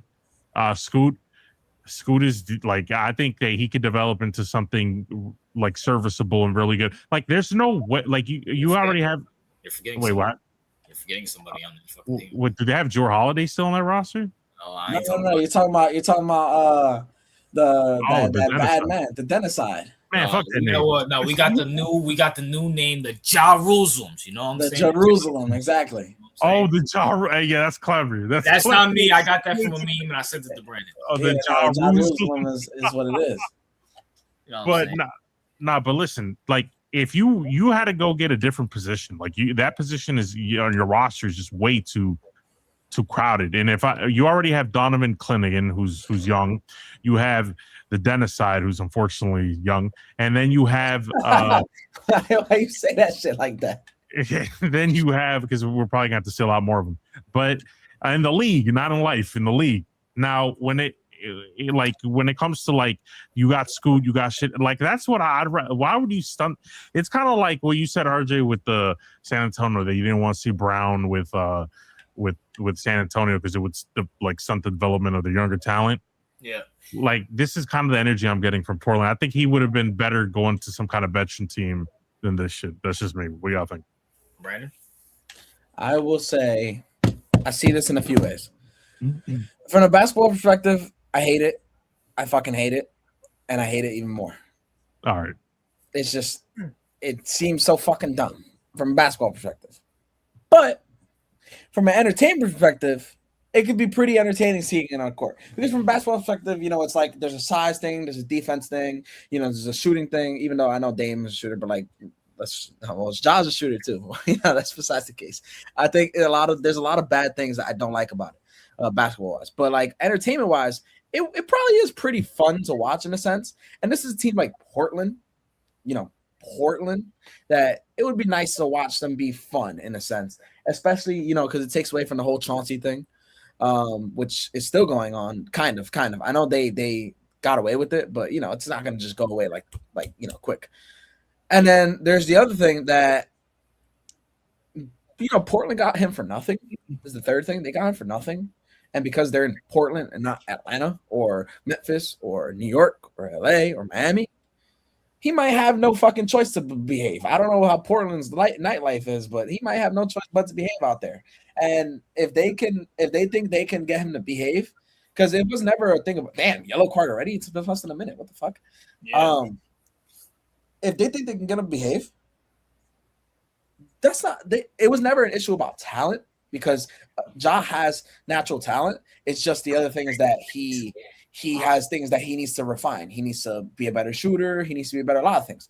But if they can refine him out there and he can behave and you got him for nothing, that's pretty good too. So overall, I think it's okay. It's okay. Do I hate it as a basketball thing? Sure. But I think it's all right. I mean, I'm surprised he's not bleeding. I mean, he got him right in the face with that cleat.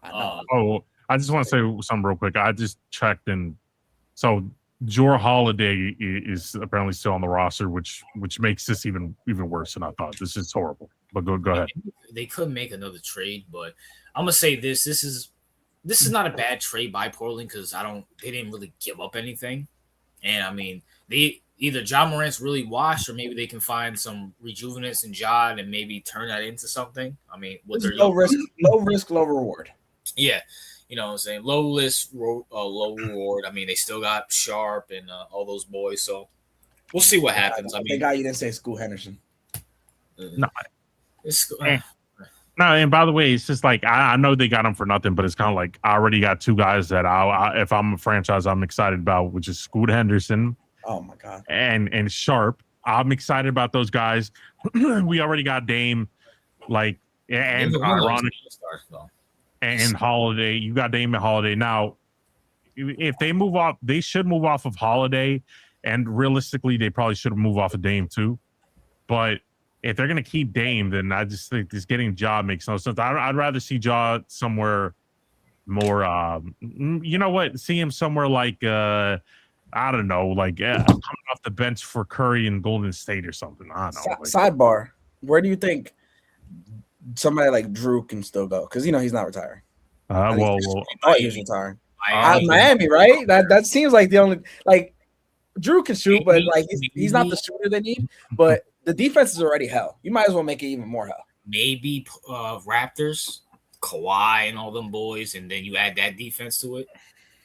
Bring them off the bench in New York. All right, but if they keep, I don't think they're keeping them. But if they keep them, then that's you think the move makes no sense. The Ja move makes no sense.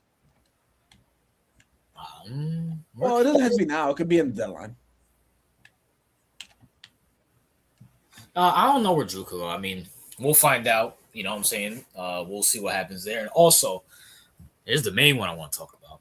The decision part 3. LeBron James. All right.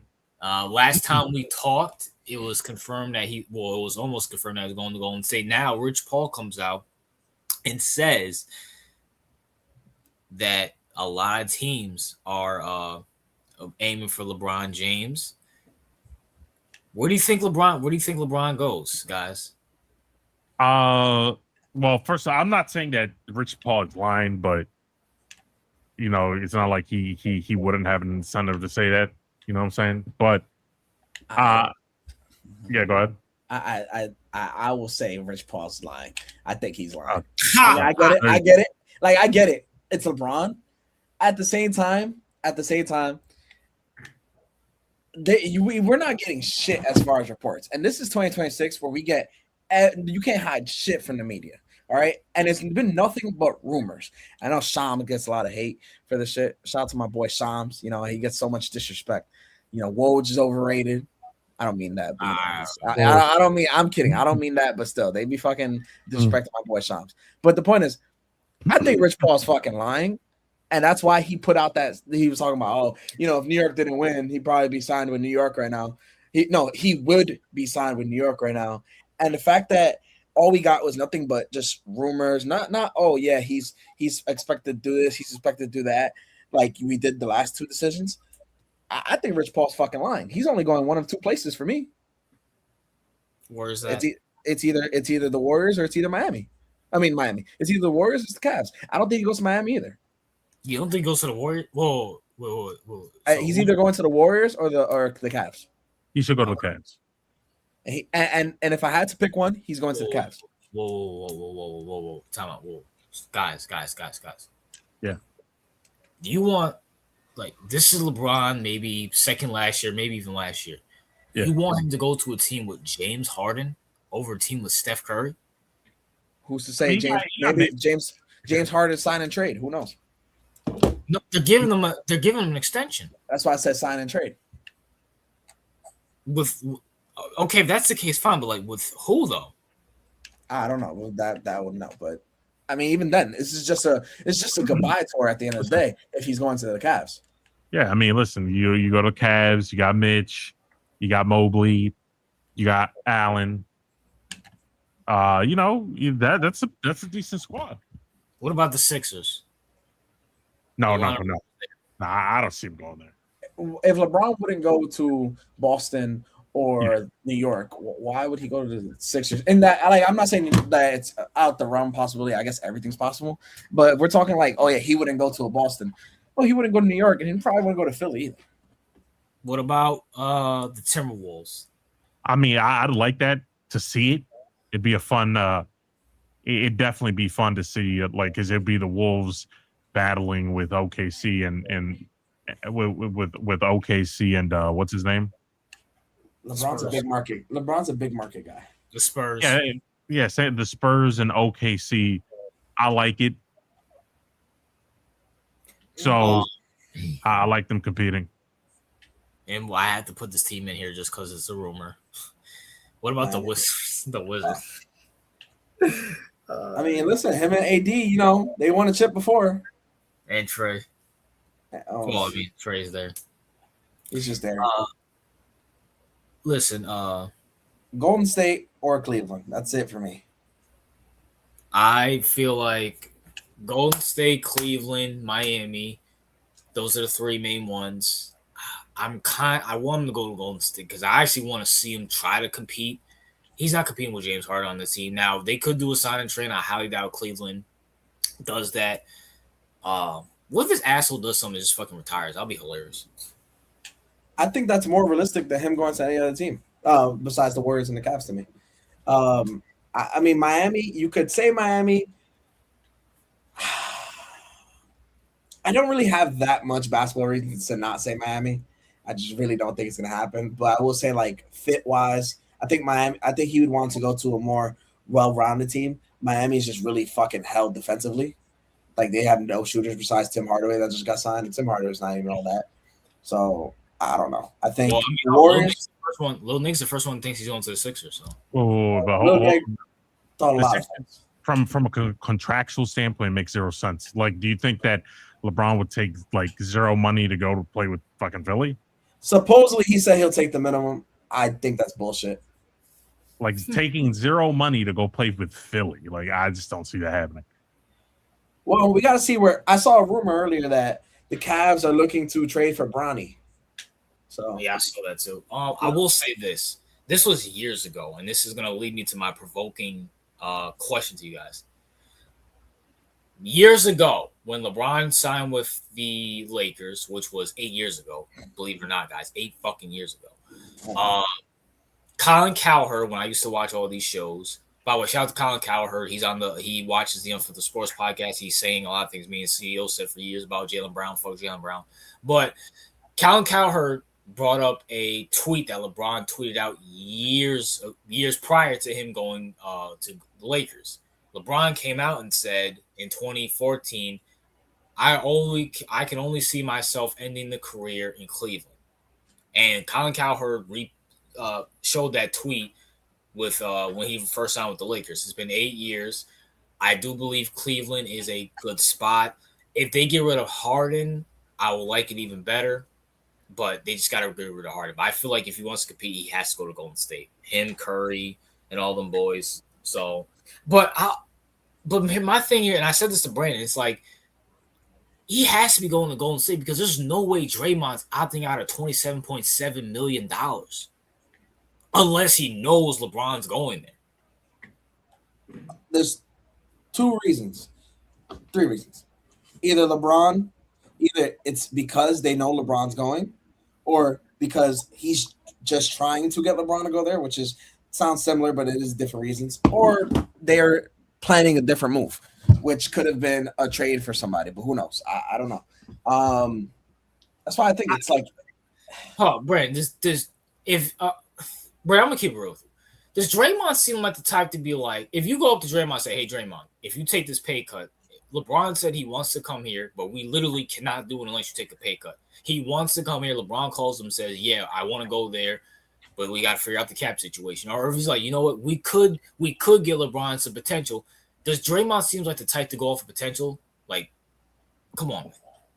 Well, he's at the stage of the career. I won't rule it out, but I do get you. But there's also another problem. And you mentioned this actually, RJ. You said it came down to the legacy thing. The fact that he has to go to Curry to win that fifth ring. There's some legacy implications there. And if you thought that, and we talked about it, I just think LeBron's not thinking about that. If I had to bet my money, I say Cleveland. Because Cleveland, I also say Cleveland. Because it makes sense, that he's the boy from Akron, right? And not to mention that it's just like that's where he started his career. That's where he wants to end it. They have a competitive squad. They do. So it hits the head. It hits the nail on the head where that's where people love you. That's where you're from. That's where you want to retire. And they are somewhat. I mean, they are a competitive team out there, and adding you would make them even a significantly more competitive team. Like with the Golden. Go ahead. Like the only thing with Golden State is like, yeah, you get to play with Curry, but I don't know if LeBron sees that as a positive. And the only other positive is you get to stay in California. Like, I guess. But he probably has houses in Akron too, right?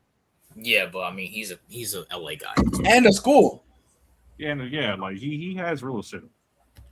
Where everybody's going. If LeBron goes to the Warriors, he's unserious about winning. My nigga, what is he? He's getting bounced by the fucking Knicks. What are you talking about? He ain't doing shit in the East either. James Harden's on the team. Now, until this happens, he's on the fucking team. So, miss me with all that, bro. Anybody that plays with James Harden is a bozo, is what it is there. Like Donovan Mitchell. I love Donovan. Now, if you want to put Donovan with LeBron and put some pieces around him, okay, sure. But you have Harden on the team. Harden's like fucking every other player other than Ronaldo on fucking Portugal. He stinks. Like, come on, man. No, Ronaldo's fucking Speaking of that, guys, well, obviously we all know this. Here's my second provoking question to you guys. All right. Mm-hmm. LeBron James played 8 seasons with the Lakers. He's won a championship, won a finals MVP, broke the scoring record, the whole nine. That is his longest tenure with any team in his career. Yeah. All right. Do you think LeBron James gets a statue outside of the Crypto Stino? No. That you guys. Lakers fans don't fuck with him like that. I'm just saying. They really don't. They don't. Like, it's always been a weird thing where it's like LeBron wants to like Lakers fans, even when they got him, I mean, yeah, they were happy, but at the same time, there's a large portion of the fan base that they never accepted him.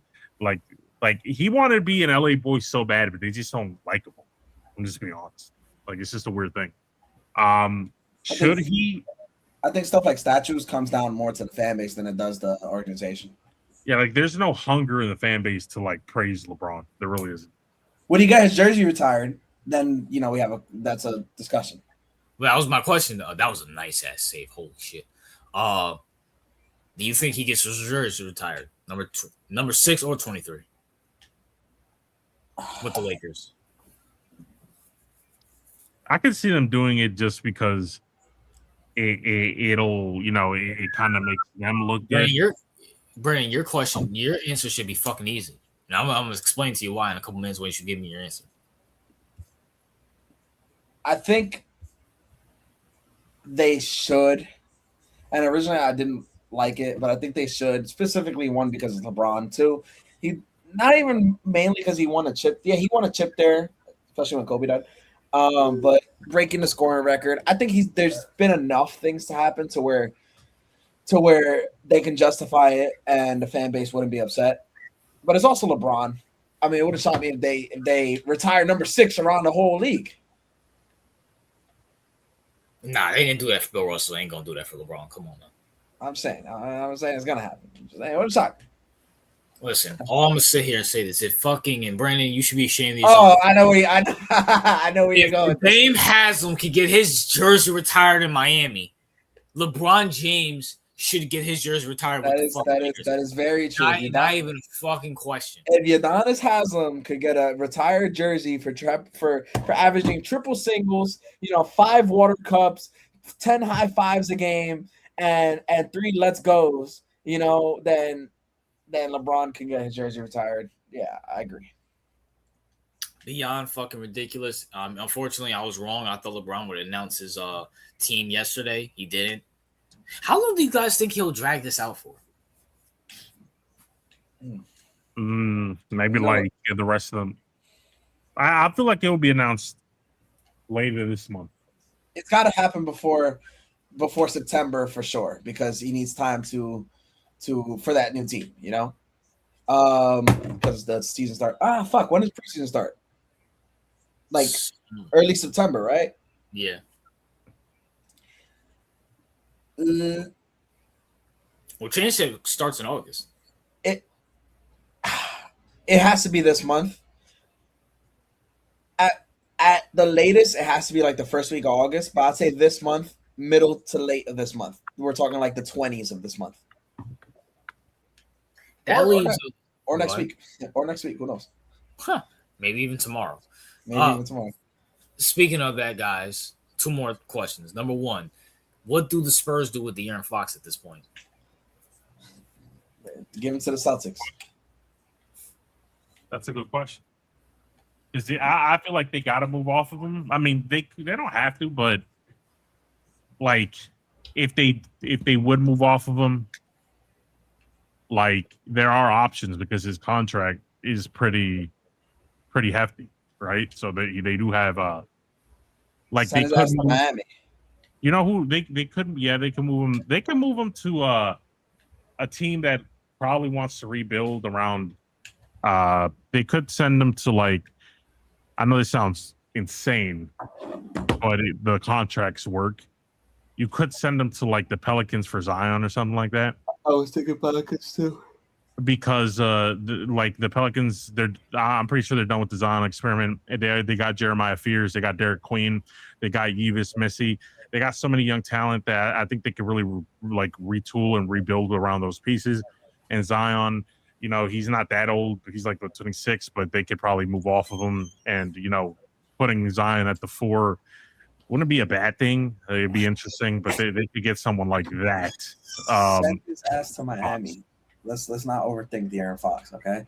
Send his ass to Miami or send him to the Pelicans. I like that idea too. I was thinking that, or send his bitch ass to the fucking Wizards or something. Call it fucking day. Because if you send him to Miami, right? If you at least with the Pelicans, it's they got the player that they can equally match contracts with because they get paid around the same amount, and they can give them. Both teams have a ton of capital in draft, so they could easily work. But with the Heat, the Heat don't really have that much draft capital. They're empty about that, right? What do they give up? I don't really know what they do. They don't have much to give up, but at the same time, it's a large contract. So I wonder how it's a large contract for a player who probably doesn't have the craziest value at the moment. I think it's possible they could get something for it. I just don't know what. And then also, Do you guys think Kyrie Irving will still get traded from Dallas? He should. He should. Now, I have an idea where he might go. like he should. Like, there's no reason you should keep him. First of all, Dallas is rebuilding. He should leave that. Given what's funny about the whole Kyrie situation, and this isn't even like 100% basketball related. Is he's a very outspoken, political guy, right? And he's very outspoken about Middle Eastern politics and shit, and he happens to work for like the biggest Israeli owner, which I found to be hilarious. So he should definitely get moved. I would love to see him in I would love to see him with the Pistons. Yeah, I was thinking the same thing. I didn't think about the Pistons. It's not bad. I could see him going a couple places. I have another team too. We have, and I guess all three of them are going to be in the East. For me, all right. So I'll add the Pistons to it because I didn't think about that. That's not a bad idea. My other two teams would be, I'm drawing a blank. Son of a bitch. What if he goes back to Boston? Yeah, RJ mentioned that like last or a podcast ago. Okay. Yeah, what if he goes back to Boston? I mean, I liked it, but he really didn't. Like, I would like him in Boston, but the fans don't really like him like that, and we didn't really leave off on good terms. I think in 2026 we should reconcile. Oh, you saw the ref just kick that ball. Yeah. I think he called the hydration break. What a prick. That's hilarious. I think 2026 we should reconcile a little bit, CEO. I would have hated the potential Miami move as well. I'll say this, right? Because I have another team that I think is pretty obvious that you guys haven't said yet. But wait, are you going to say the Lakers? Yes, absolutely. I didn't want to say Lakers because they just re-signed Austin Reeves. Listen, I don't give a fuck. You trade that bum or tell him to chill the fuck out, bro. It's last time we saw Kyrie and Luka, they went to the finals. Just saying. But they work well together. Yeah, they do. But I'll say this, right? With Boston, I feel like this time around with Kyrie will be better because honestly, people forget about this. I don't forget about this. Kyrie and some of the young Celtics players butted heads a lot. I believe one of those big Celtics players that was butting heads with them is Jaylen Brown, another brainiac. Kyrie, another fucking brainiac, butting heads. I don't feel like Tatum and Kyrie were butting heads. I don't feel like Tatum gives a fuck about what Kyrie believes in.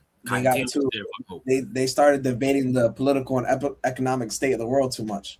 Yeah. So I'm not even joking. That's probably what Jaylen Brown and Kyrie were debating about. And guess who Kyrie and Tatum trained with? Kobe Bryant at the same time. And Kyrie's more complacent now. He's more like, I'm the veteran guy now. He let Luka cook. He'll let Tatum cook and do his thing. So I feel like it'll work better this time. I feel like Kyrie's play style also is better, more complimentary than Brown's was. I don't want it to fucking happen because I don't want to root against Kyrie again. Him being a Celtic was some of the most disturbing parts of basketball history. What I will say is that I feel like I don't think we're gonna get him, but I feel like the Pistons make a lot of sense because you can move Cade to the 2, right, or him to the 2. Yeah. So they're interchangeable. So you would have Cade, Kyrie, Asur. You would have who's their power forward? Holland. Kelly Oubre, I think, right? Okay. Yeah, Kelly Oubre. Yeah, he just got signed. And then Duren. Aren't they doing a sign trade with Durham, right? Nah, they're not gonna do that. They're gonna pay him and tell him shut the fuck up. Yeah, you gotta keep because if you get rid of I know Duren's not like I'm not saying he's like fucking Wemby, right, or anything like that, but he's a very good piece. And if he left, then I would be less high on the fucking Pistons. I mean, you should be less high on the fucking scrubs anyway, so So, man, you put Kyrie on the bench in New York. No, imagine. Who else I'm trying to think of? That's all right. You don't got to worry about Boston doing anything with Kyrie, even if they got him, because, they don't have Gordon Hayward this time. Oh, man. You know what I'm saying? I mean, maybe I could see him in Orlando, too. Well, I don't know. Orlando's have shit. Where's Tibbs going now that Orlando got a coach now? I'm trying to think where the fuck does Tibbs even get a coaching job now?